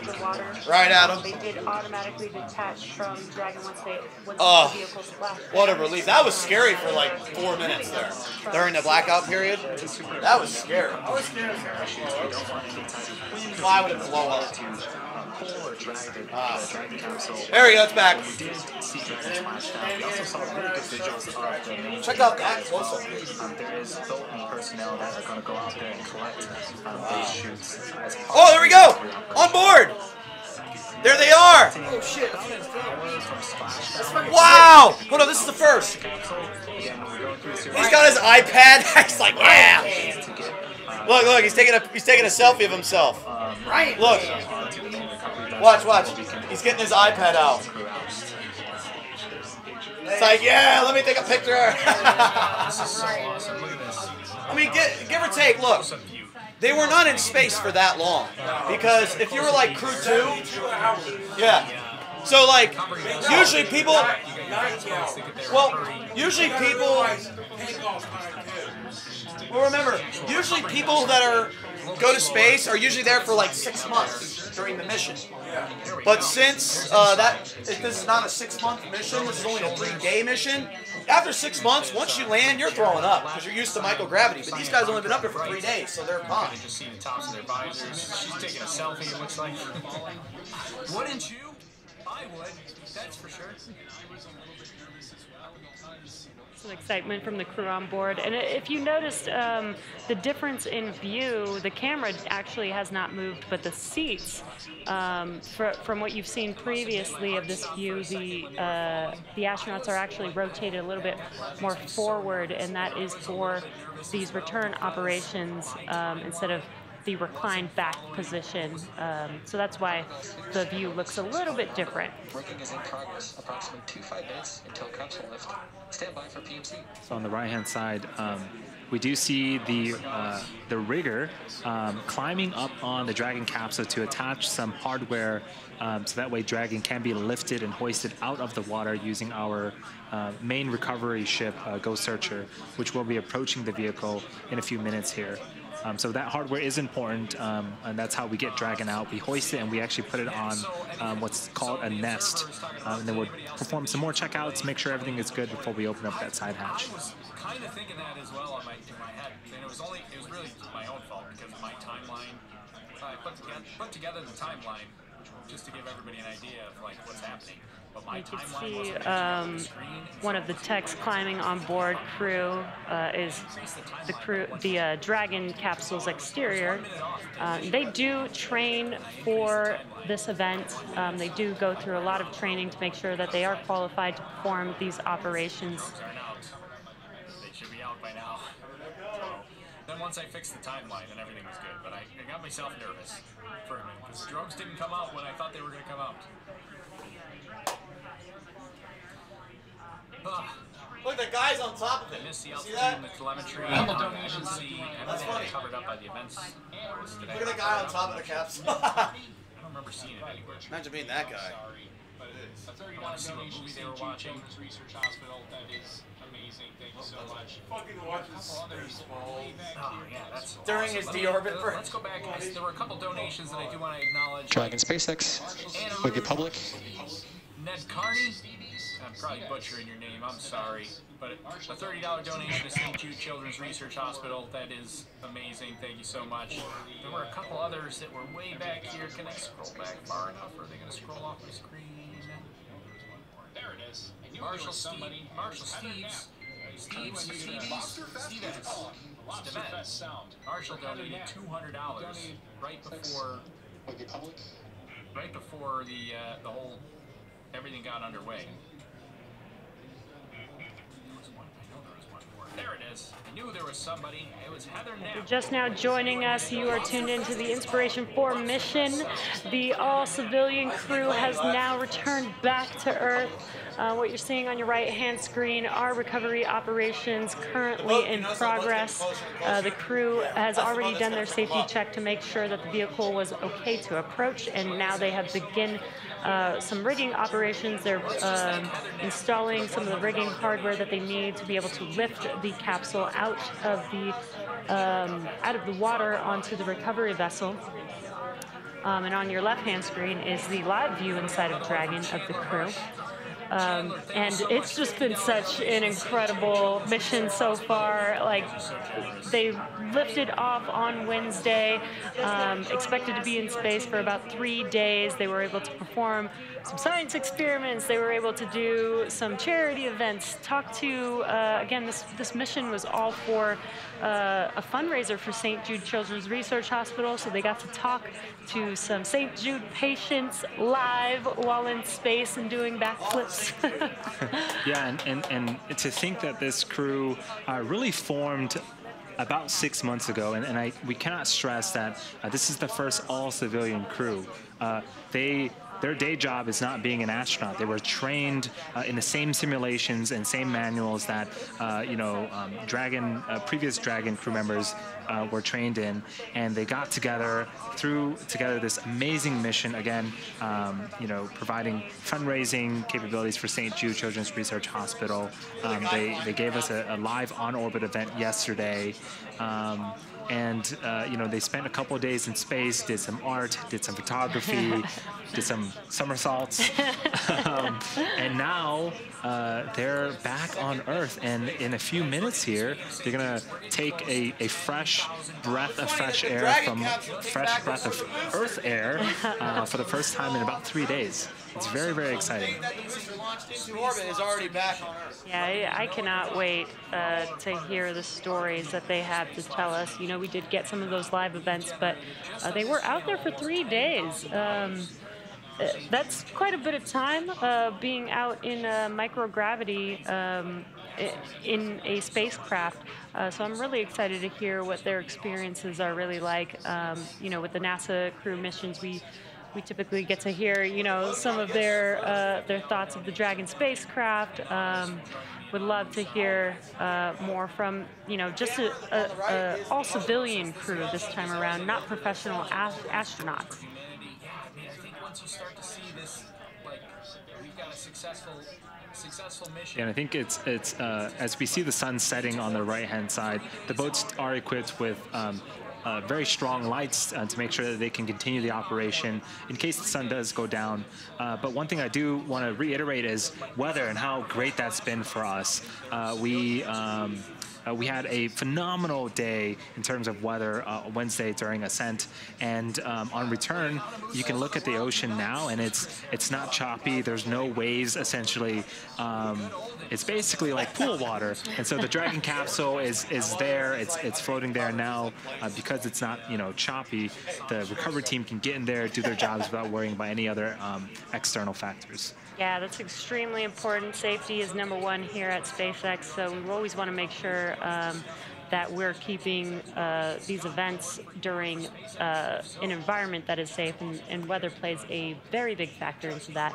And not just for the crew on board Dragon, but the recovery team there, which you've been currently seeing, climbing on Dragon, you know, installing the rigging. They're on boats, so it's really important to make sure that the weather conditions are accommodating to these operations.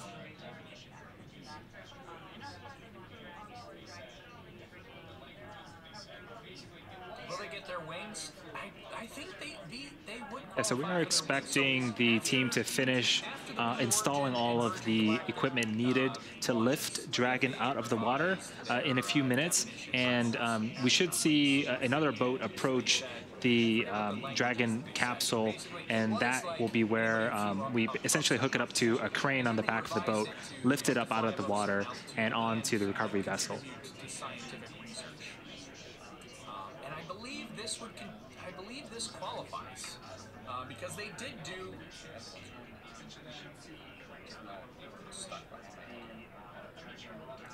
But they did do some scientific research, so this wasn't just completely a joyride. Like, they actually did scientific research on board. They had like The Dragon vehicle is looking nice and toasty. I think if we had daytime shots, it would look essentially like a marshmallow.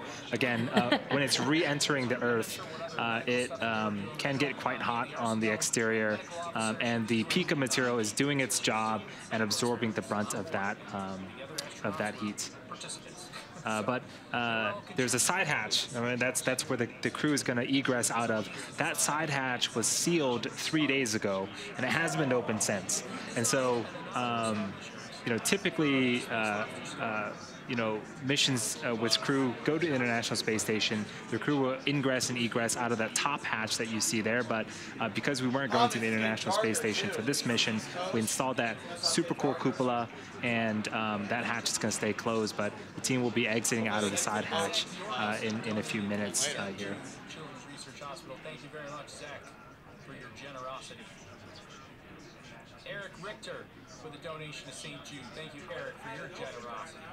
No, they have to take the capsule out and put it on the boat before they can let them out. Because if they open the hatch now, the water's just going to flood in. So they have to get the capsule out of the water first. Can you give a shot? This is from Eric Richter. It's so dark. You can barely see it on my screen. I can see it better on that. Otherwise, I'd spend the entire time doing Right now, we're currently performing recovery operations. We have a crew there on one of the fast boats installing rigging onto the Dragon capsule. This will help them lift the Dragon capsule onto the recovery vessel into what we call the nest, the Dragon nest on board. We'll reorient and locate the vehicle on the recovery ship in a position where we can open the hatch and then have the crew step out for the first time since Wednesday. When they open the hatch, we will have a medical officer check on them first. It's a pretty standard procedure to make sure, you know, they have been out in space for 3 days. So we do want to make sure that the crew is okay. There will be a team there helping them every bit of the way to make sure that they are okay as they walk to the medical room on the recovery vessel. So the pilot gets astronaut wings?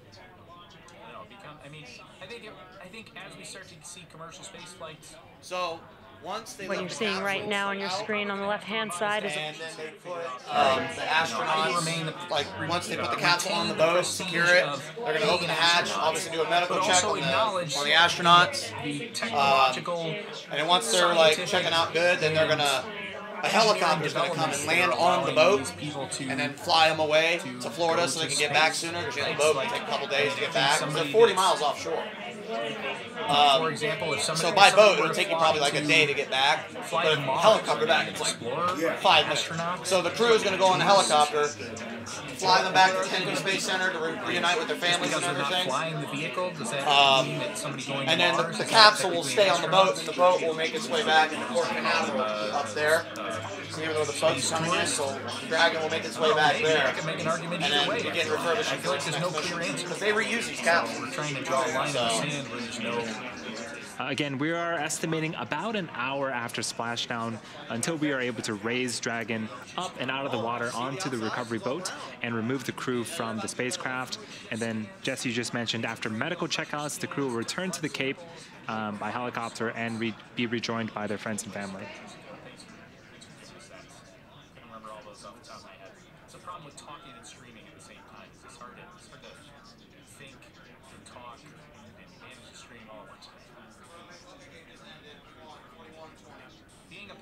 Seems like a low qualification. Yeah, I mean, again, I think it's hard to draw that line. Like, it's somewhere you have to draw a line.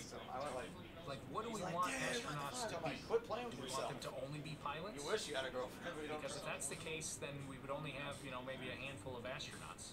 And, you know, you go back to the days of, like, Mercury, Gemini, you know, those days, maybe Gemini, but maybe like the early Mercury days, like technically those, they would not have been astronauts because they didn't really, they just went up. If you're just now joining us, you are watching the Inspiration4 mission.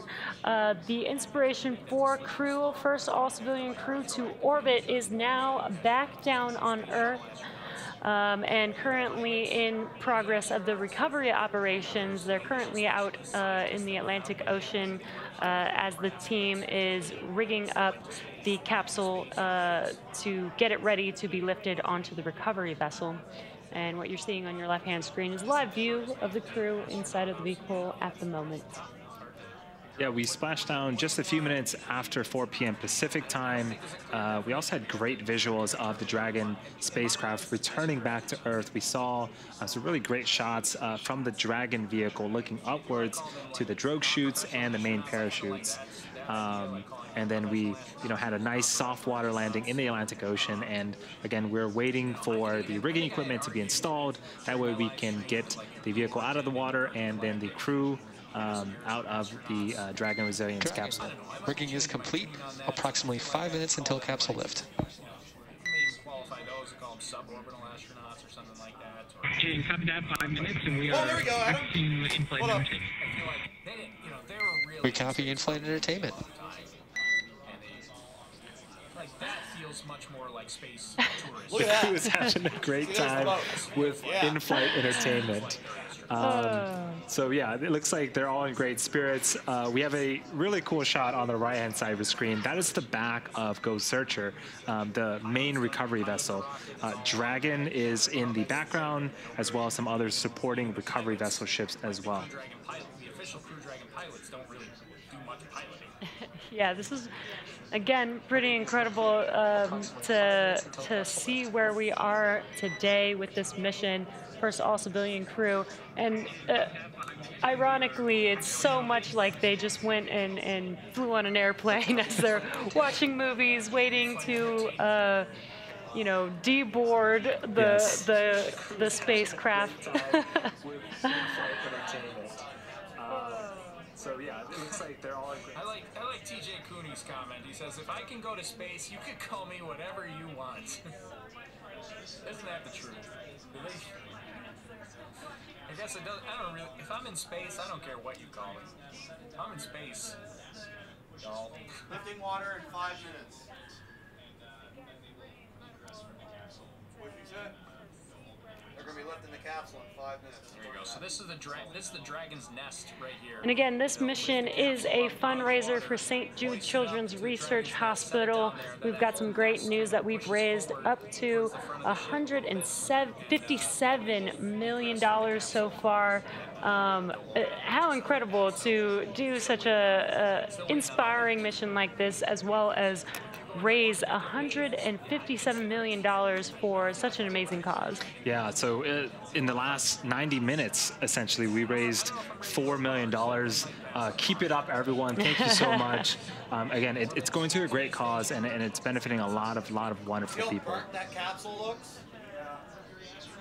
You know how hot that capsule got when it went through the atmosphere? 3,000. Again, currently in progress are recovery operations. So far, they've already inspected the capsule for safety before installing some rigging hardware. We got some comms that they will be ready for, that rigging setup is complete, and they will be lifting the vehicle in a few minutes here. Again, this is Ghost Searcher, and what you're seeing on the right-hand screen at the end of Ghost Searcher is the Dragon Nest. It's basically the nest or stand that Dragon will be lifted onto and set into. They would have to be trained on like manual parachute deployment. They're trained on manual burn procedures. We also heard some comms that the crew is in good spirits, watching some entertainment while they wait to be lifted onto Ghost Searcher and for hatch opening so that they can egress the vehicle. Yeah, they've been busy doing a lot of work for a lot of great causes. So now that they're back on land, we want to give them a very smooth experience. They can just sit back, relax. We'll take care of everything else. You can see that the gap between the Ghost Searcher boat and Dragon is starting to close. We are expecting to hoist Dragon out of the water and again put it on that nest that you see on the bottom middle of your screen in a few minutes here. And weather has been just great for us today, actually through this whole mission. This is such a unique mission where we did have to ensure that weather upon liftoff as well as return would be well, and not just the weather in the atmosphere, but the water where we are landing. And you can see on your screen that it's very calm. This makes it really a lot easier for the crew to perform the recovery operations. Just great weather all around for this mission. Hoist the Dragon out of the water again.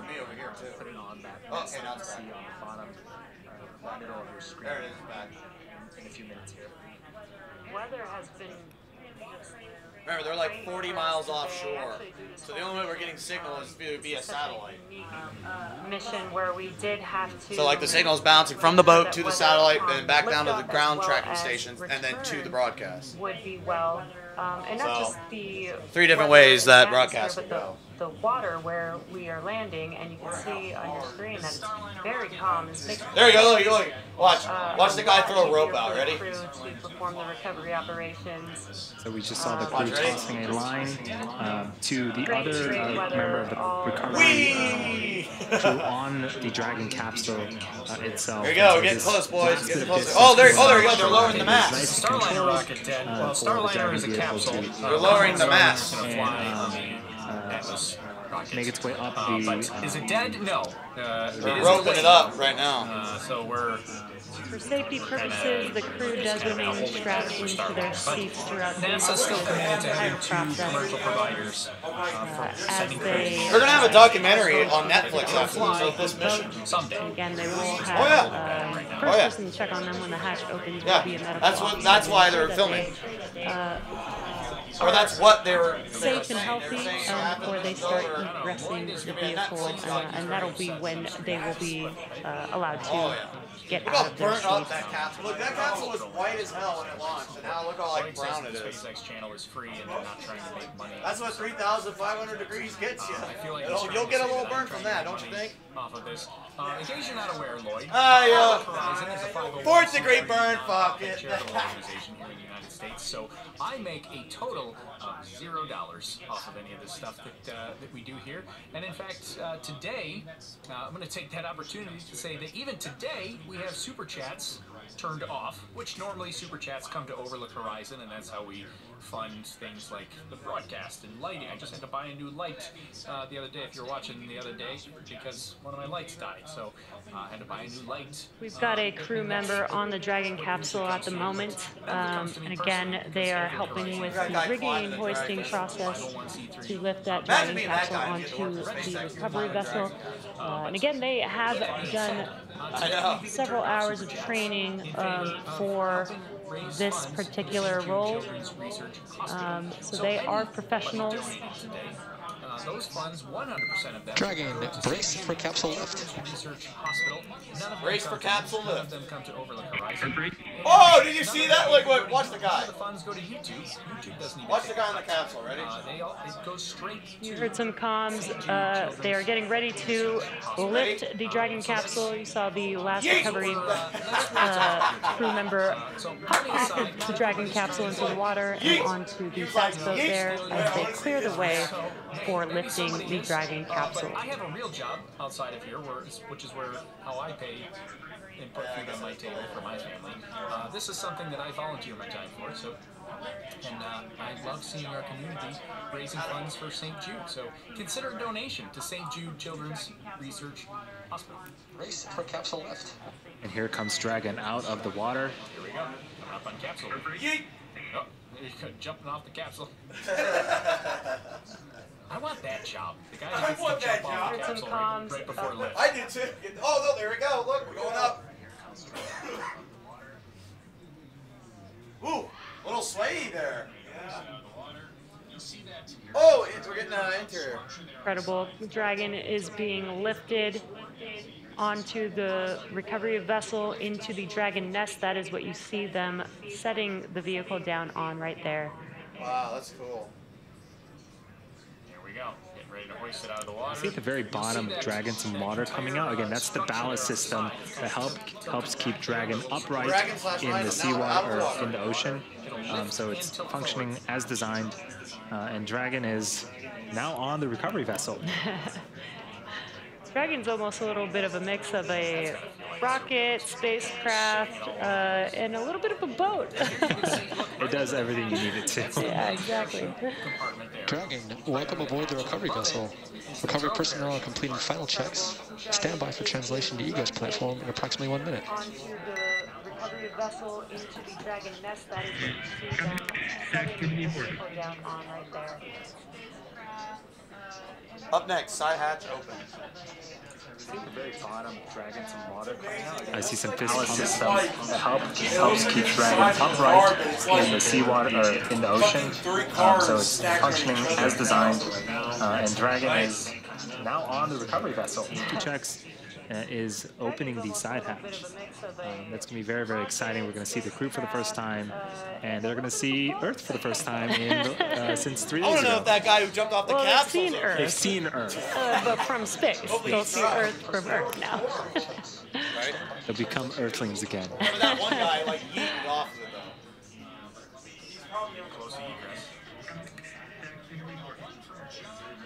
What you heard was some comms, just letting the crew know that they will be translating the Dragon on the nest and reorienting it into a position on Ghost Searcher so that it is in a good, stable position for them to open the hatch. One from John T.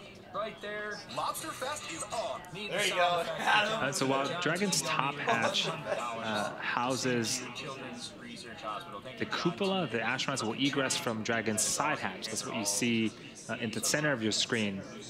Pending capsule orientation from the water. So before opening the hatch, the spacecraft has to equalize the cabin pressure with the outside environment. Once the hatch is open, that will be Jared, Haley, Cyan, and Chris's first breath of fresh Earth air since boarding Falcon 9 at the start of their mission on September 15th.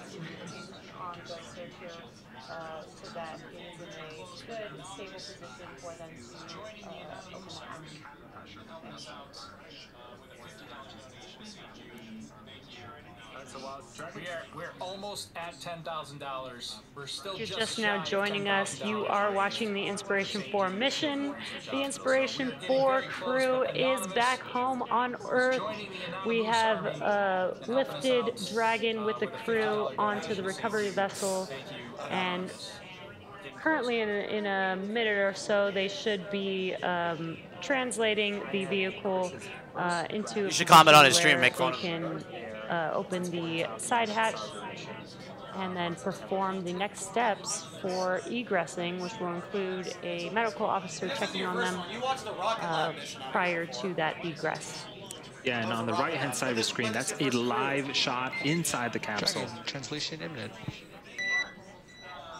Yeah, so there's a couple of comments that I see. One of them that's always common right about now, because we're all getting impatient, we want to see the crew, is why does it take so long to recover? Oh no, no signal! Said that the Apollo capsules were done much faster. Oh no! They weren't. A lot of the Apollo capsules. Oh, here we go. We're going backwards. Took like up to an hour. It is. To recover. They are So this is pretty translating the vehicle to just under the helicopter pad on the. Yeah, it's not. Look at that. I don't think it's a huge deal that it takes an hour. I mean, yeah, we all want to see it. We're all, nobody wants to. We all want that instant gratification. Let's get it going. Let's get moving. Looks like they're starting to wash it down, get it clean, prepared for that hatch opening. Yeah, this is essentially an egress or a platform for the crew members to exit. Dragon is quite large, and the side hatch is quite a bit a ways up, and so we want to make sure that when we open the side hatch, they can just comfortably get out. What they have there is a ladder as they prep for hatch opening. There's a few things that they do have to do here for preparation before they open up that side hatch. Get it clean, prepared for. But look how I can't believe how burnt that capsule is. Like that is like toasted marshmallow. Looks like a toasted marshmallow, doesn't it? They actually had hypergolics in the area that they had to wait for egress. I love how we're getting inside crew. They were not wearing masks, which I thought was kind of crazy. But yeah, it looks like they actually have gas masks. They go up there and it's like that's primarily. They're moving quite quickly. We splashed down about 40 minutes ago, and now Dragon is on the main recovery vessel. On the right-hand side of the screen, that is, again, a live view inside of the capsule. You can't see their faces, but on the left-hand side of that shot, that's Jared Isaacman, the mission commander. To his right is Dr. Cyan Proctor, the mission pilot. To Dr. Cyan's right is Chris Zembrowski, the mission specialist. And to Jared Isaacman's left is Haley Arsenau, the medical officer of the mission. And I'm sure they're all excited to come back to Earth and probably still enjoying some in-flight entertainment, as Jared called it. Yeah, what a crew for this mission. Just such incredible individuals. Raising money for St. Jude Children's Research Hospital, doing science experiments while out in orbit.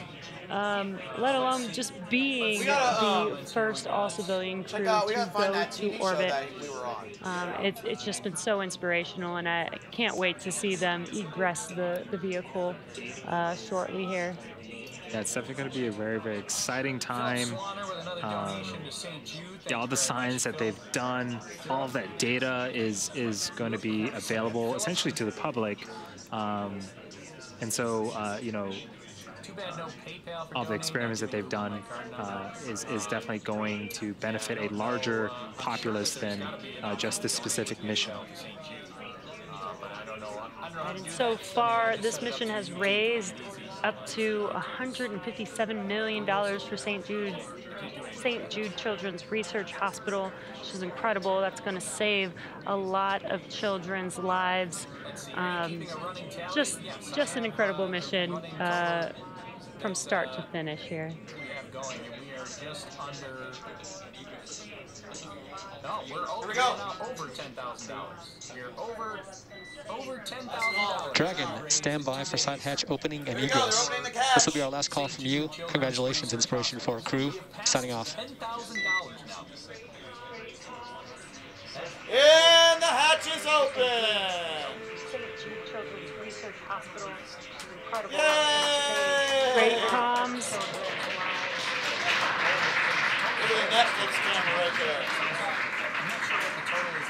There you can see the side hatch is now officially open. And some exciting waves from the crew.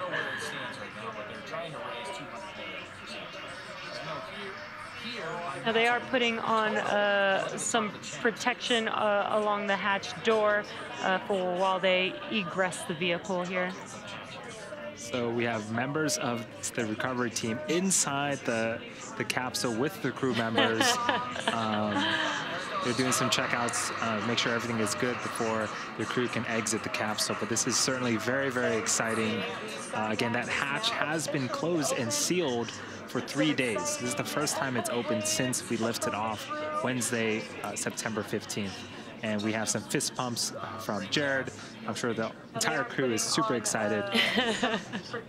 Can see them waving. Cool. We've never seen this like on a Splashdown. I mean, we've had Dragon Splashdowns before, but not since it's a private mission. NASA doesn't limit. Yeah, I know. Apparently, it's supposed to be done on September 30th. Lots of excitement from the crew as they're getting ready to egress the Dragon spacecraft. This is the first time it's opened since we lifted off Wednesday, September 15th. First time that this hatch has been opened in 3 days. Jared, I'm sure the entire crew is super excited. You can see them waving. They're getting ready to egress the Dragon spacecraft.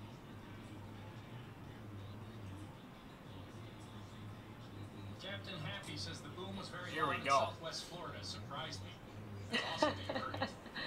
Lots of all around. excitement from the crew as they're getting ready to egress the Dragon spacecraft. It looks like they are Captain Happy says the boom was very loud in Southwest Florida. Surprised me. It's awesome that you heard it. It looks like they are taking their tablets from each of the crew members in preparation for this egress. Now there is a procedure that they will go through even now as they egress the vehicle. It won't just be all of them getting out at once. They will follow a procedure. I believe they will be starting with egress of There's suit already a 1. series on there from them before. So if you want to watch episodes 1 through 4 episodes out already. Over $10,000. There's an episode out there called just two of them training, yeah. And then to the day of their space flight, yeah. It's incredible. Absolutely incredible.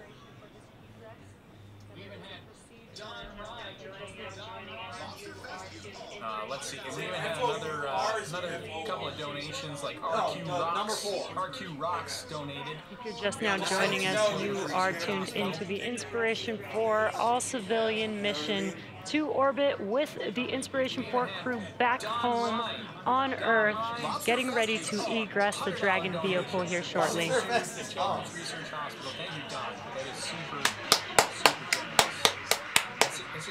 Where's the Netflix camera? More exciting fist bumps. Oh! There we go! Live view! No way! No, watch.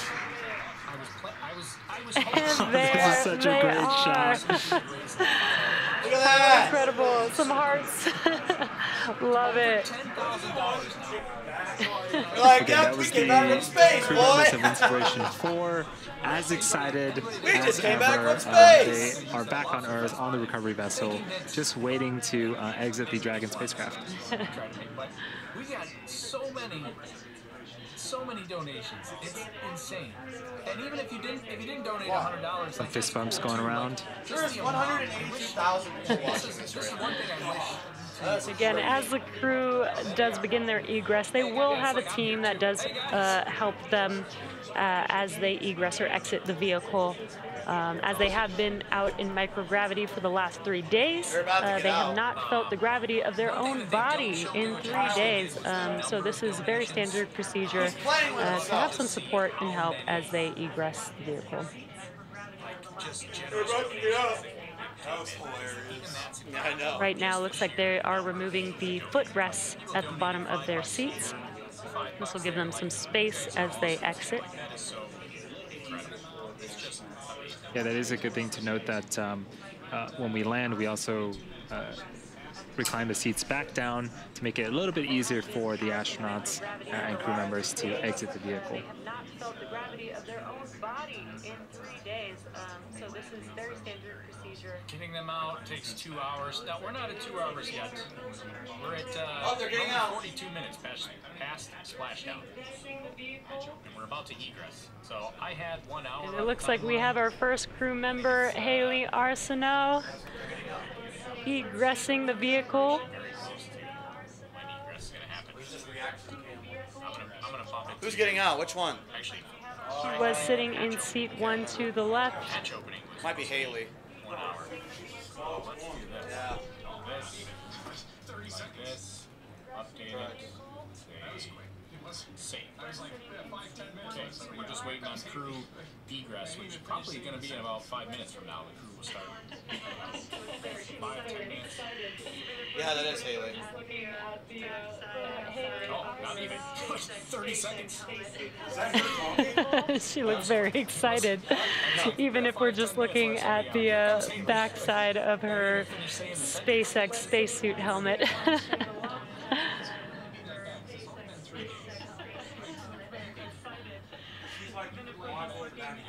They're probably interviewing her on Netflix right now. That's probably what's happening. How weak do you think they will be when they get out? I don't think it's going to really be that bad because it's only been 3 days, right? You could lay in bed for 3 days and still stand up. She looks very excited. She's now getting out. Even if we're just looking at the backside of her. There she is.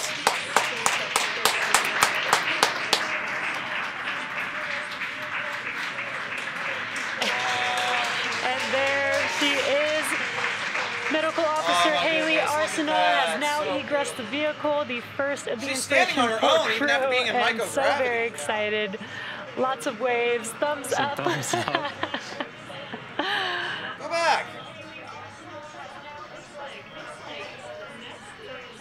Getting a little photo up.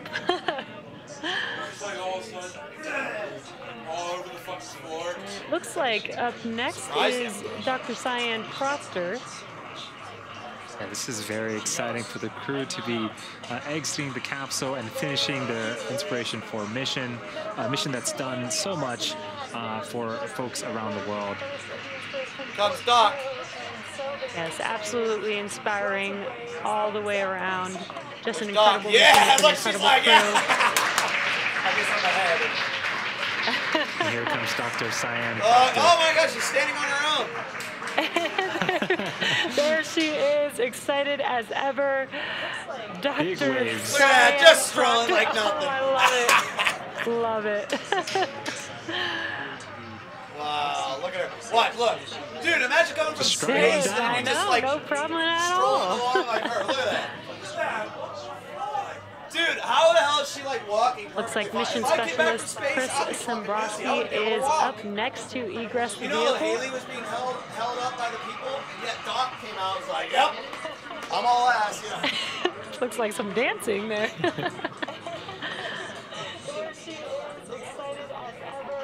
Again, there is crew there to help them egress, make sure that they do not damage their suits or themselves on their way out. He needs held up. Doc's the one that doesn't need held up. And that is Chris Sambrowski, again, the mission specialist. See, I was saying Doc's the one that needed help.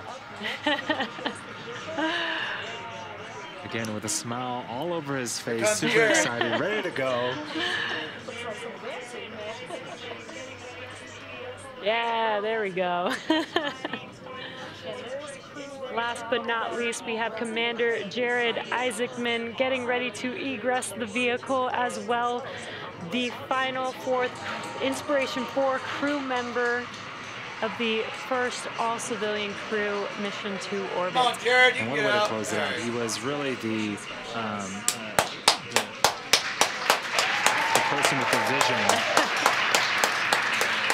There he is. I love how everybody's having problems walking but Doc. The doctor is the one that can walk the fine. Commander Jared Isaacman of the Inspiration4 crew so excited.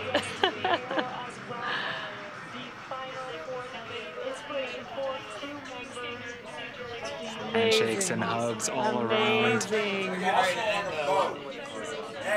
Now they will be doing a standard procedure, going into the medical room on the recovery vessel and doing some medical checks to make sure that the crew is safe and healthy. And then they will hop on a helicopter and head back to Florida.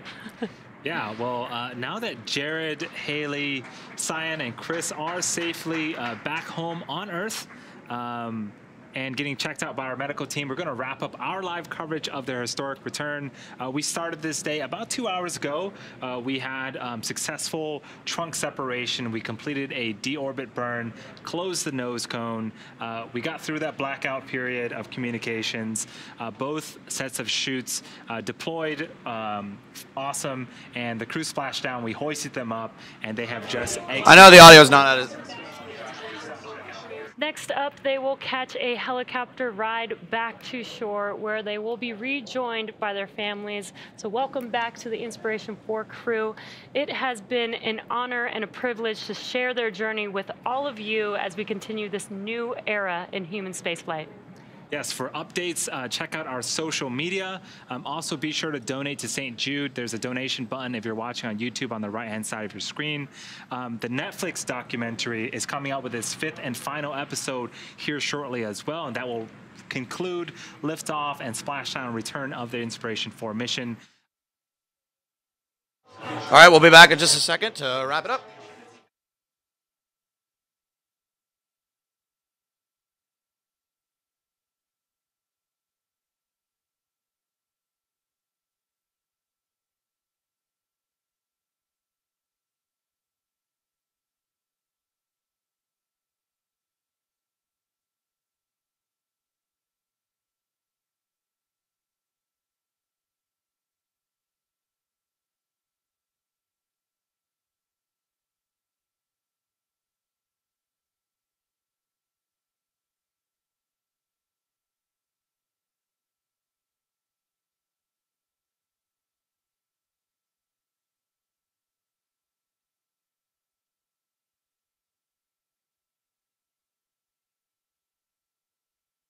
Okay, everybody. Well, that's it.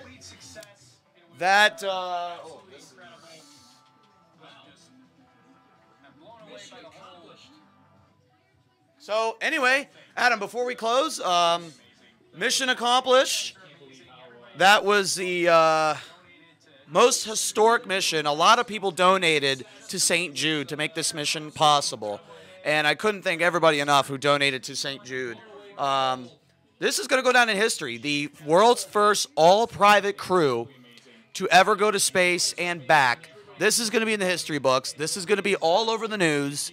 And right now, the Inspiration4 crew is going to go through checkouts. They're going to go through the doctors, make sure everything's good. They're going to go on the helicopter and fly back to their to Kennedy Space Center to go reunite with their families. And then once that, I'm sure we'll get a post-flight press conference with SpaceX. With the crew. It seemed like everybody was nice and healthy out of there, so that was pretty cool that everybody made it out okay.